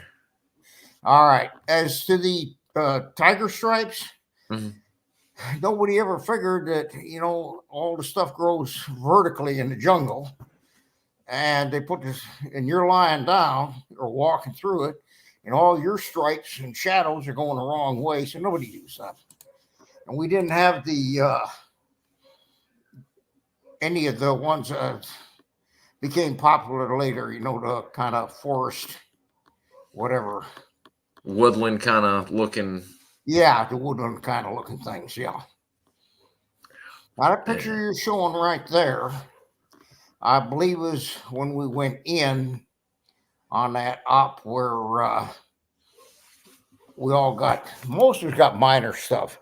What happened to Captain Honeycutt could have been pretty serious. Those Achilles tendons things, you don't want to snap one of those. And they can be a little bit tricky to heal up again. especially back So, then. yeah. So, yeah. So, That's a great photo of y'all. Is that at CCC getting ready to launch, or at Doc Toe, that or? is RT Arizona, and I think we're getting ready to launch in this. And that's Ruff, second from the right in the top row. I'm at the far right in the top row, looking at the picture. Yep. Right in front of me is Munson, and that's Captain Honeycutt right in center front there. Captain Honeycutt. There's you guys ask about officers running recon. There's Captain Honeycutt himself. Yep. Running with the guys. Now, one Go of the ahead. problems, they did not give a lot of the off. I think they tried to. It was a mentality that if you're an officer, you should have been able to learn it just a bit quicker.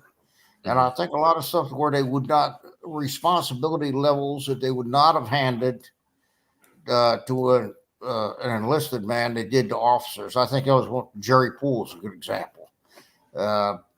They said, well, you're an officer, you got to, we'll make you 1-0 pretty quick. And he was still a young, super nice guy. I mean, the guys were really liked. Captain Goulet, fantastic officer. Lieutenant Peck was a good officer too, but he was always kind of in the shadow of Ron Goulet. From what I hear, that's a big. He did cast a big shadow. He was. He sure did. He sure quite did. the man. Now, Captain McCarley? I guess it was the one that did Tailwind.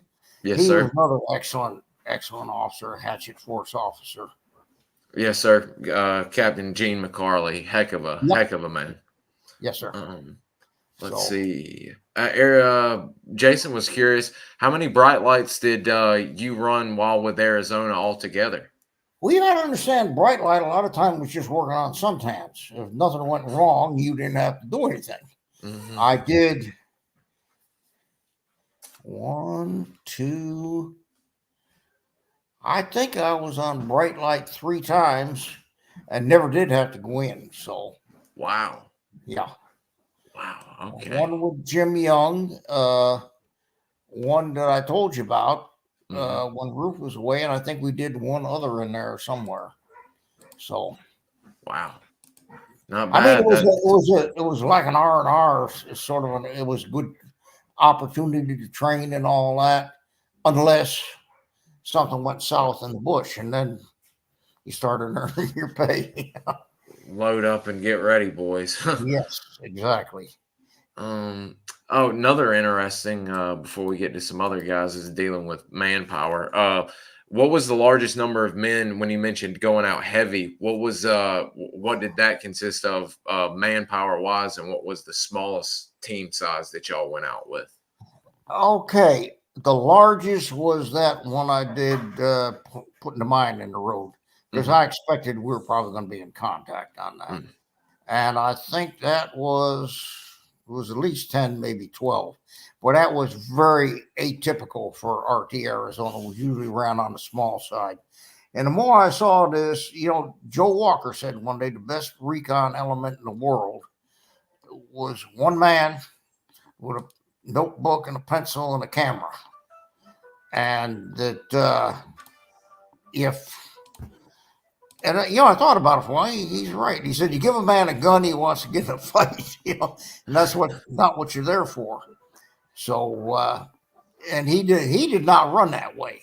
His idea of recon was searching bodies pretty much. And walk-off ran very much the same way. So, and had I been there longer, the team would have gotten smaller,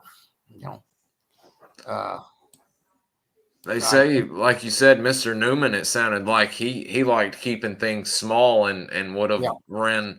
Mr. John Good said if he could have gotten away with running alone, he'd have gone out alone. Just about. And like I say, his idea was that he and I were going to do a halo. He wanted to do a halo up. He said something about it. Like I say, it would have re-upped and just do it. So there's Mr. That's Ed. At Doc Toe on bright light duty. Yep. Now he was one of the young guys, who did very, very well. I think Seems to me he was just, barely, you had to be 21 to be in special forces then. And period. I mean, you got to be 21 by the time you finish phase 2 tactics and techniques. Wow. And I think he was one of those that just snuck in by the skin of his teeth on that because he was pretty young. Yes, sir. Him and Mike Buckland and Joe Morris, all three of those, Howard Sugar for that matter too, all of them skirted right there on that age limit situation. Well, a lot of those guys, I mean, there were a couple more. Randy Ray and Dennis Bingham were both killed, were both in that age category. Twiggy Dean, he might have been a year or two older, but not much. He might have been like 22, 23 or something. But he was on the young side. Jim Young was probably more like 24, 25. Okay. That you see that picture of me with a little band-aid, that was my John Kerry Purple Heart there. Photographic evidence. That's Billy John Yancey. And Ramsey is the one sitting in front. And I'm trying to think if that's Gary Rose behind him there. I think that's Shepard Patton. Okay, could be. And I think this was Ramsey right in front of him. He went down to Susie. Susie had one of the establishments down in the village. And she was definitely afraid of snakes. And the guys used to get small pythons in the rainy season and stick them up. You couldn't call it an attic because it wasn't stout enough to hold anything, but there was a ceiling partition. And come the rainy season, all the rats and mice wanted to go into the buildings. So guys would put pythons up there to keep them out. And Ramsey got one of these, and she loved to wear guys' berets. So oh, no. You see where this is going. So we got this little python, snuck it down to the village there, stuck it in his beret and said, "You want to wear this?" And she put it on her head. The snake fell out on her. She screamed, ran out the door, and it was open house and the establishment for drinks and everything for the rest of the day. Oh, Lord, have mercy. I think she was banned ever after. That's Georgia, I think. That was Fat Albert's snake, I think. Somebody else had a bigger one on the other side of the compound, one of the Hatchet Force guys, I think. But it was a male. And the male pythons were a lot nastier than the females. Oh yeah, was Georgia Joe Walker's or Fat Albert's? I thought Joe got it in Thailand. Got Georgia. No, this was I believe it was Fat Albert's. Yeah. Oh wow. Okay. Yeah. There you go, guys. I've had my. I'm pretty sure. Yeah. Did you ever mess around with Georgia? I know some of the guys despise snakes, and I have they live in their world and I live in mine relation. Yeah. I know a lot about them. I'm not afraid of them. The only time I was kind of concerned was when I went in 2004, 2005 to the Nuba Mountains in Sudan on that peacekeeping operation. There are 3 aggressive snakes that can be aggressive in Africa. One of them's a puff adder. One of them's the Egyptian cobra. And one of them's a black mamba. We had them all, And I always worried about mambas. You don't know what was going to touch them off. They were fast. And I always carried a long stick. And they come up in the air. These things get up to, they're not as big as king cobras, but they get up around 14 feet or so. Well, 12 to 14 feet. And they can carry something like a third of that up in the air and run at 12 miles an hour. So, So I always had something I figured hit them off at the pass with a stick or something, and then hope I can get away from there. So, holy moly! Yeah, I'm not. I don't handle snakes unnecessarily. I will. I'm not afraid of them, but if I don't have to handle them, I don't. Yeah, snakes and spider handling. I'll look from afar, enjoy them on TV, but I don't want to touch them. Don't want to. I'll move a garden snake so they don't get killed. But I'm not touching anything else. Anything that can, And I don't kill everything I see. I mean, I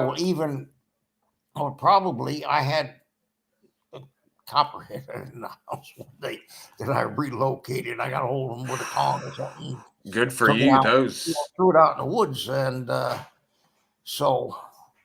that's a tough one to relocate because I had to save one of the rescues out here that was trying to be a big boy and scare it off, and I realized it was a copperhead, and I said, Yep. "Oh hell no, you ain't getting near that thing!" And I managed to get him out of here. I didn't kill him either, but that's something bad to have in the house. Yeah. This is interesting, and you kind of deal with all or dealt with the transition period gun wise. Why did you guys prefer the Car 15 over carrying an AK with American rounds so nothing went wrong, or another gun with a higher magazine capacity? Yeah. For the areas we worked, if I were able to go back and do it again, I would want that. I think it's an MP-43, the H&K 45 caliber, like the MP5, but it's a 45 caliber. The only advantage that you had with the Car 15 is you could put a sling over your shoulder and control it with one hand. And I got pretty damn accurate shooting at the firearm with one hand. And you can move brush out of your way, and you were there. I mean, where the whole and you don't casually fire AKs. They got a lot of climb to them. I didn't like them for the yards. I think anytime you give them one, particularly they want to put them on group therapy, they're going to climb, and I think if the guy hadn't hit me with his first shot, he probably would have missed altogether. AK they're going to get through. If you think a 10-inch tree in front of you is going to give you effective cover from an AK, it won't, if you got good ammunition and all that. But the thing is, it doesn't do that much damage. Now, the guy that hit me from under 10 meters away, uphill, bit uphill, and I never stopped shooting. So I want something that's got more, and it was a bone hit, So I want something that if I shoot somebody, I want something that's going to take them down. That's the nice thing about it. And a 45 is a slow round, and to get through all that brush. And I have never in my career, that's in two militaries, on two continents, had a contact more than 20 meters. So if I were going to pick the ideal weapon for SOG Recon, it would be that HK. I think it's the MP-43. Somebody could correct me on that. It's the 45 caliber of the MP5 full auto, machine pistol. And as far as a main battle rifle, I tell you, the 5.56 round has a use, but not for police snipers, or you don't want something that's going to go on through, 3 floors and 2 walls and kill some kid in a crib. If you hit somebody within 100 meters or so, 100, maybe 200 meters, it's a very effective weapon. But it's deflected by grass, destroyed by brush. It's not a good round in heavy going, in my opinion. And they are so unreliable. Maybe they're better. I can't even imagine going to the sandbox with an Armalite style weapon. I mean, we have such problems with them, and we've maintained them constantly, even on ops. You take a chance, try and clean them up and all that, and a little bit of WD-40 or LPS or something like that on them. And I think they're, and for like truck drivers and stuff like that, engineers, they're great because you're not going to have anything much beyond 100 meters, where you will, and the wars are fighting today, and a small round like that relies completely on muzzle velocity. And because it's a light round, you lose it very quickly. To me, it's an underpowered, unreliable, over-engineered, overpriced piece of crap. And all you need is one malfunction in a firefight, which I had, despite the maintenance I pulled on it, to make you not like a weapon. The best main battle rifle that's ever been invented is the Hecker & Koch G3. So, what did you with Mr. There's one coming up about Newman, Mr. Newman, but also, did you speak to Mr. Mike Bentley and Newman after the Halo jump about the the Uzi 9mm and how it worked or what they thought about using it? No, I didn't. And Ruff would try just about anything. He carried a 30 caliber carbine. The idea being he could wound somebody, he could wing them for POW snatch and not kill him, or he'd kill him with something else. And he had that one where he put 3 rounds. The guy had, we started to tell you the story about that ambush. The guy had an AK. I don't know if he told you, the guy that was carrying a food pack and where we tried to grab him. He had an AK slung down his right side, and we were looking for a squad. We were set up for a squad, with 2 claymores like this. We want to catch one in the middle, a squad or a platoon, and blow the things, got the concussion, get one, kill the rest. And when one came up the trail, he didn't want to blow the claymore, so he tried winging them. He put 3 rounds into this AK that the guy had hanging down his side.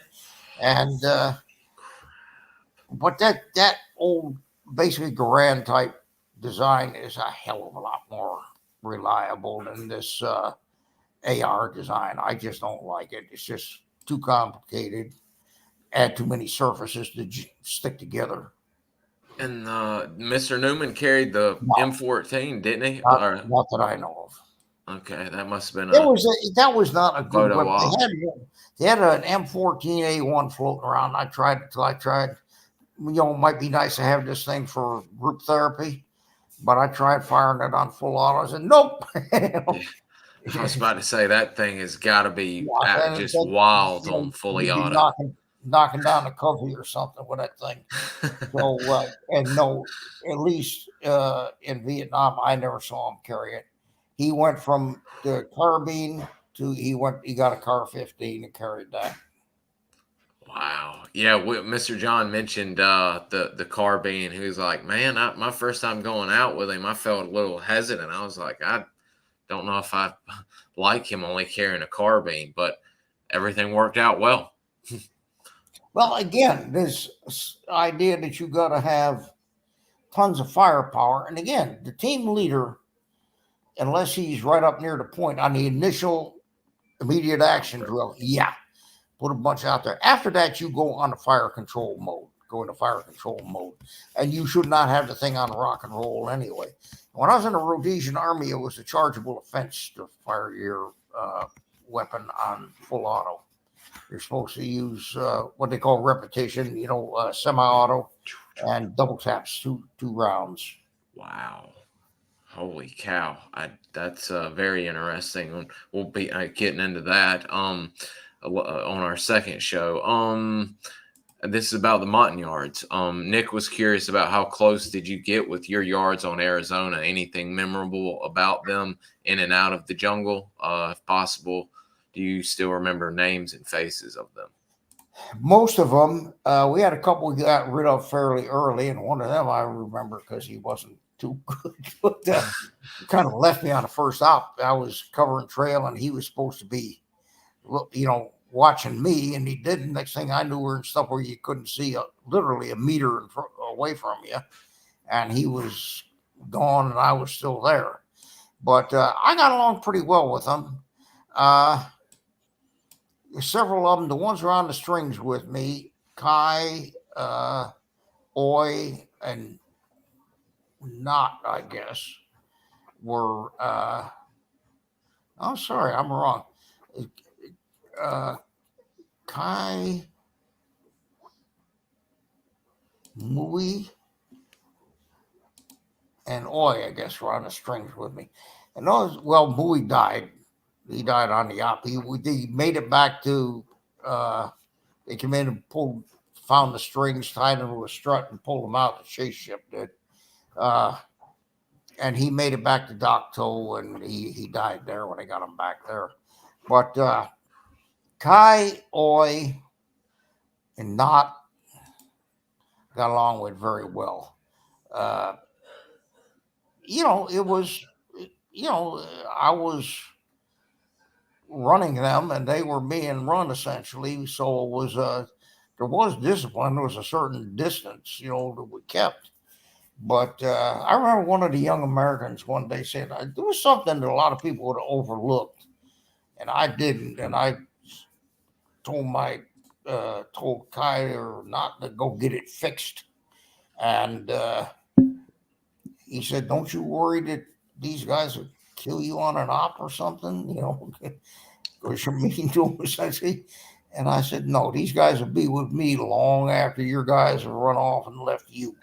And it was something that happened, and it didn't happen to teams that had good discipline and good order and knew where they stood. It's a story.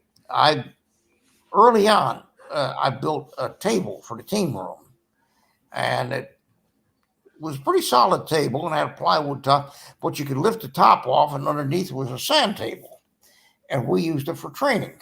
And I had my father send me a whole bunch of toy soldiers.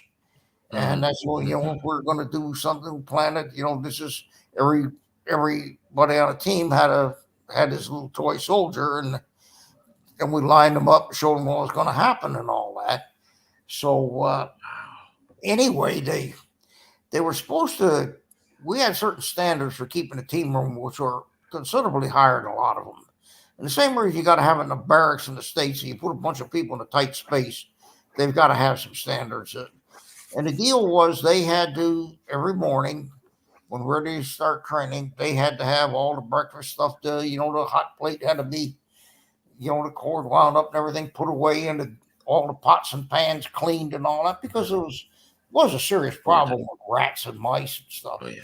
So anyway, one day I came in, it was after lunch, and there was the same thing again. They're supposed to have it all tidied up, and they're supposed to have it tidied up before they left for the day if they did. Came in, the place was really totally unacceptable. So end of the day, and I sent everybody except the team leader and the interpreter on pass, and I made them stay and clean it up for not having supervised properly. And they even noses were a bit of out of joint for a week or so. So we had rainy day training, and one of them I came up with. I mean, there was a fair bit of tension for a week or so. They weren't too happy, and I wasn't worried they're going to run off and leave me in the bush or shoot me in the back. I was concerned that it might have, a certain a level of tension we didn't need. It was going to have an effect on training. So anyway, I set this thing up and was handling POWs. It's basically like the cops, and everybody got somebody, you had to brace up against a wall, and they get patted down, and then the two guys who were doing it got to kick your feet out from under you. And as the thing went on through the whole team and everything, and all the bodies, all of a sudden you could see them starting to smile behind their hands, because they knew how this was going to end up. It was going to end up with me as the prisoner, and they're going to get to kick you. Doing all this and kicking my feet out from under me and everything. Everybody had a good laugh, and that was the end of the trouble. And when I came back, after I was medevaced and all that, they came up to me on the compound one day. I was in the 2 shop then, and they had never did any one of these ceremonies or anything, but they gave me a Montagnard bracelet and a crossbow and an axe. And they said, we hope you come back to Arizona, which is one of the reasons I wanted to go back. And I said, but they said, but we hope that if you don't, we'll always be friends. And we are. And one of the reasons I've never gone back to Vietnam, because the only place I would want to go is up to the Central Highlands. And, I'm kind of afraid of what I'd find. Yes, sir. It's, I hate to even think about. I hear on social media from people's families about the re-education camps and what the communists did. I mean, it wasn't just the fact that communists. I mean, there was the lowland Vietnamese and the Montagnards have hated each other since the memory of man runneth not to the contrary. I mean, VNAV pilots coming back with unexpended ordnance will find a Montagnard village and drop it on there. That's the level of bad feeling there was. And they did a whole photo thing, which was going nowhere because they didn't have the organizational skills. But the real, and it was Charlie Brown going down to Khartoum and killing ARVN soldiers just because he didn't like them. So yeah. That's one of the wilder ones. And guys, Charlie Brown was, as we heard earlier, longtime Joe Walker. Was he the 01 or 02 of California? I don't know. He was not the team leader. He was a point man. Okay. And I don't even know if he had a nomenclature. He was a point man, and he was a damn good one. Oh, yeah. And I'm sure California went out there looking for trouble, and he was the one he wanted. That was the only reason they tolerated him, because when the trouble came, it was like having John Wesley Hardin there leading the procession. So there's actually a question about that. Talking about Joe Walker and Ed Walkoff's New York and California. Jason's curious, did you ever consider running a full heavy team like that and going looking for contact every time? Well, to the first part of the question, I was absolutely there. I was there before Joe went to Thailand. I was there when Joe came back from Thailand. And we were pretty good friends. And we maintained contact for quite a few years afterwards, after he got out of the Cheerful Interference Association. And I mean, he went on, he left the Army. He told me, he said he got his 20 in, he just made 89. He figured he was working for half pay. So he got out of the Army, and everybody said, why are you doing it? And he went to work the next day for the agency. And I've always thought of him, if you ever read any of the Tom Clancy books, I'm trying to think of the CIA guy in there, Mr. Somebody or other. I'm sure somebody knows it. Yeah, I always thought that was Joe Walker. He did some remarkable things. Ed Walkoff can tell you a couple stories about that. And I knew Ed well. And the teams that kind of hung out together were Arizona, California, New York, and Montana. And most of the time, I mean, there was a lot of just self-segregation amongst the various teams. And and no, I never considered running like that. The only time I ever did, I wasn't going in for recon. I was going in to put a mine in the road and expecting company. And I ran, and still I didn't run as heavy as Joe ran sometimes. So anyway, no. It's what you want to do. It's how you want to go about it. And had I stayed longer, I would have run smaller. I would have been down to maybe, I don't think they'd let you go in with one American, but 2 Americans and maybe 1 or 2 yards. Wow. That's like those early Omega teams running only 4 or 6 man teams. Yeah, really, if you stop and think about it, you're not going to out-duke a platoon or something. With a small team, the most you're going to hope for in most cases is to survive and get the hell out. And Joe was the only one. They had the people you never heard of, there was a leg intel analyst came there. They needed more people, and I think particularly on back to Recon, they needed bodies in there. And this guy was a chubby leg. He could no more run SOG Recon the condition he was in than I can hope to fly to the moon. But he was really diligent and thorough. He went back through every AAR that we had on file, all this stuff that got destroyed, so for stupid, senseless security reasons, all this institutional knowledge was lost. But anyway, he went through them. Came me one day, he said, who's this guy, Joe Walker? Do you know him? And I said, yeah, I know him. He said, well, I saw one AAR, and they said, and he went in with his recon team and engaged an NVA company after, I forget how many, he was carrying a mortar then, a 60 millimeter mortar.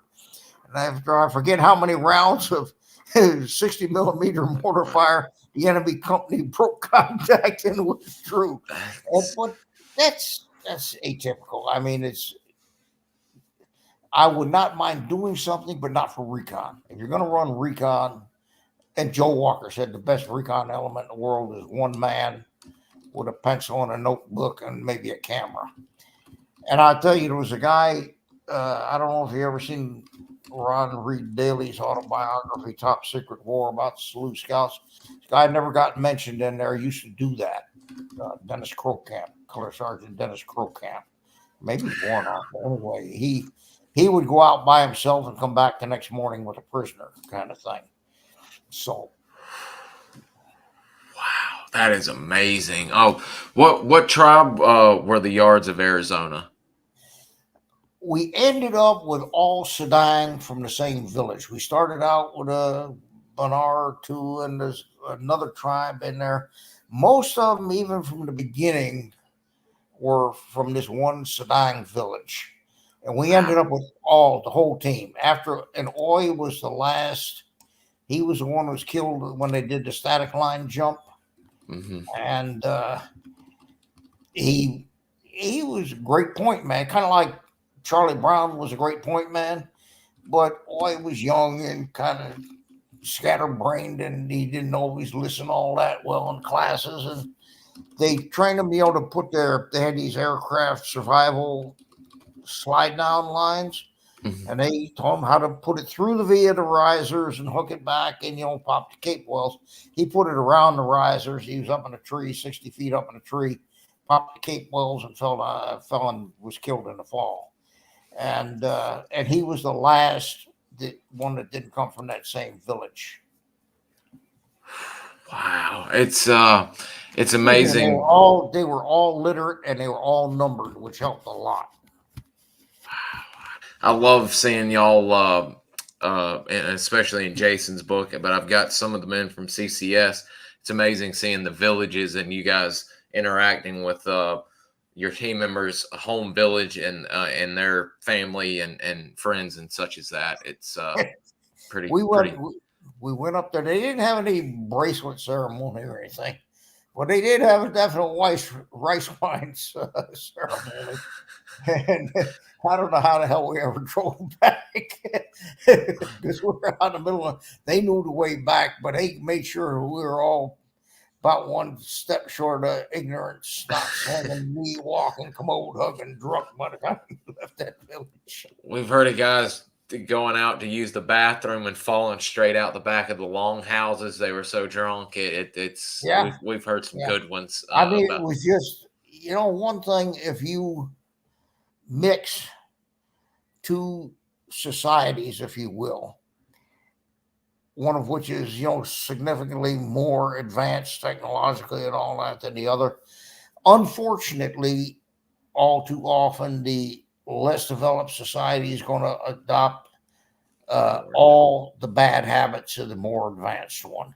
And I guess this is, you know, the yards always drag, but I think we brought tobacco. The white man brought tobacco there, and they all smoked a lot, which was not good. And so, but you know, and you have to understand, in the military in those days, there was almost institutionalized binge drinking. And, you know, if you were in a class and it graduated, you had a big, you know, party, a big piss up. And someplace between there and where they are now, you know, what is practically temperance mentality, I think, is good sense and good order and discipline. Wow.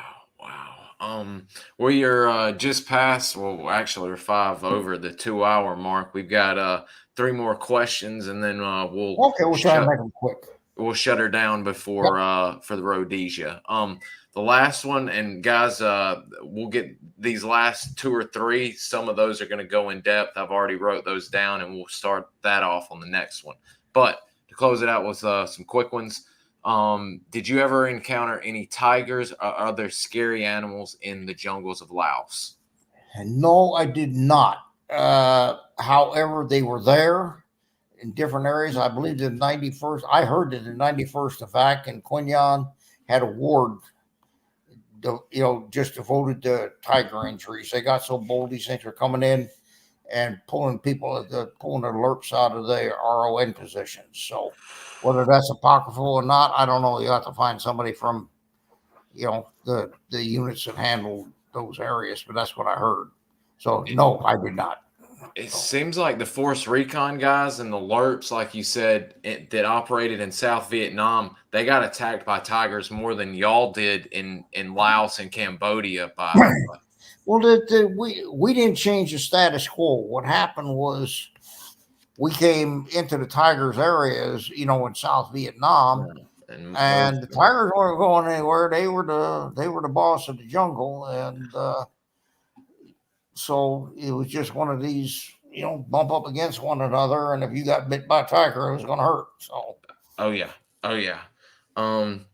And the last one was, guys, the stuff about Hotel 9 and all of that we'll get into a little bit later on the second show to start off, that because that's going to take a little bit of talking. What was your most proud, or what were you the most proud of during your service with MACV-SOG? Whether the mission, an action, your work with the Indige, what was most satisfactory in your opinion? That is a very good question.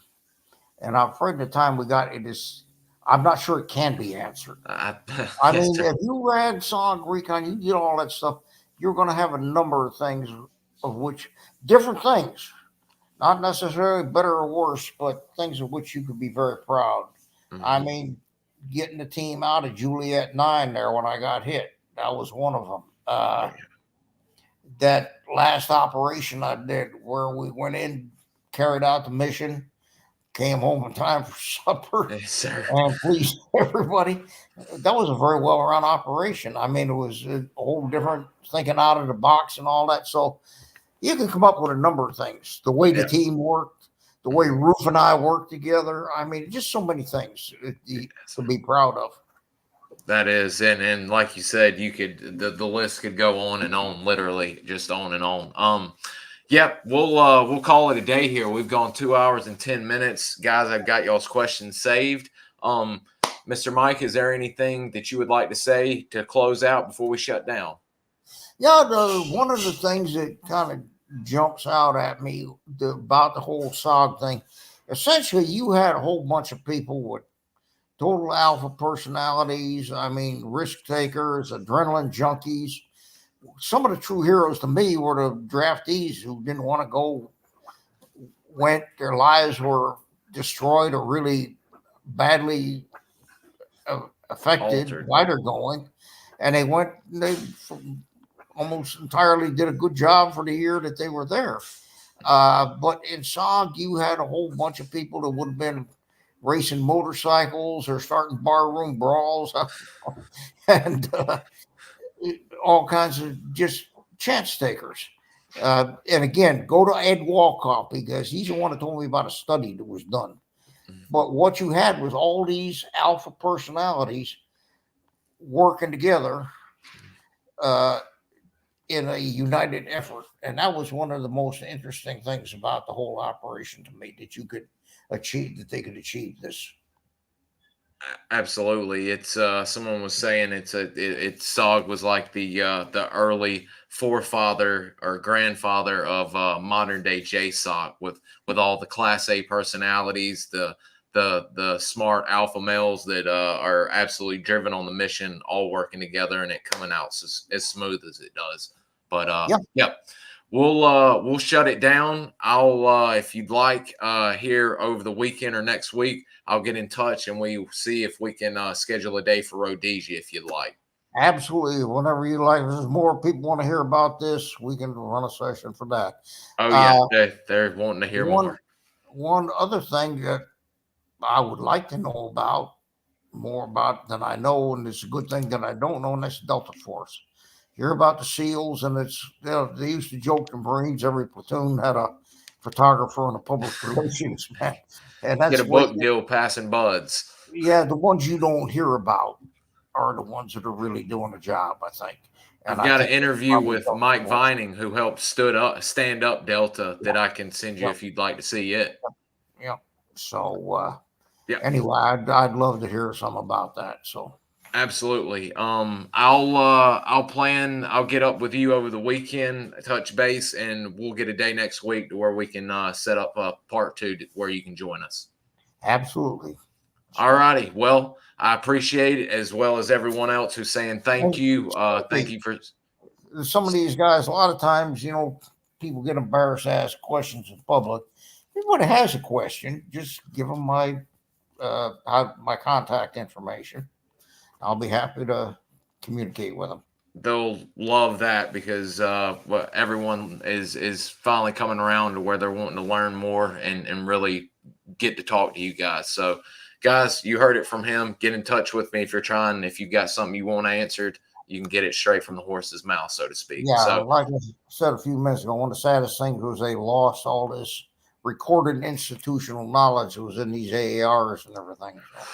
Yes, sir. That's why I'm glad everybody's starting to write, and Lieutenant Colonel Walkoff is doing what he's doing, preserving some of y'all's AARs and TTPs and such as that. So, but I'll get up with you over the weekend, and we'll get something set up for next week. Sounds great. Thank you very much. All right, everybody. Y'all have a good day, and we'll be in touch with y'all. See y'all.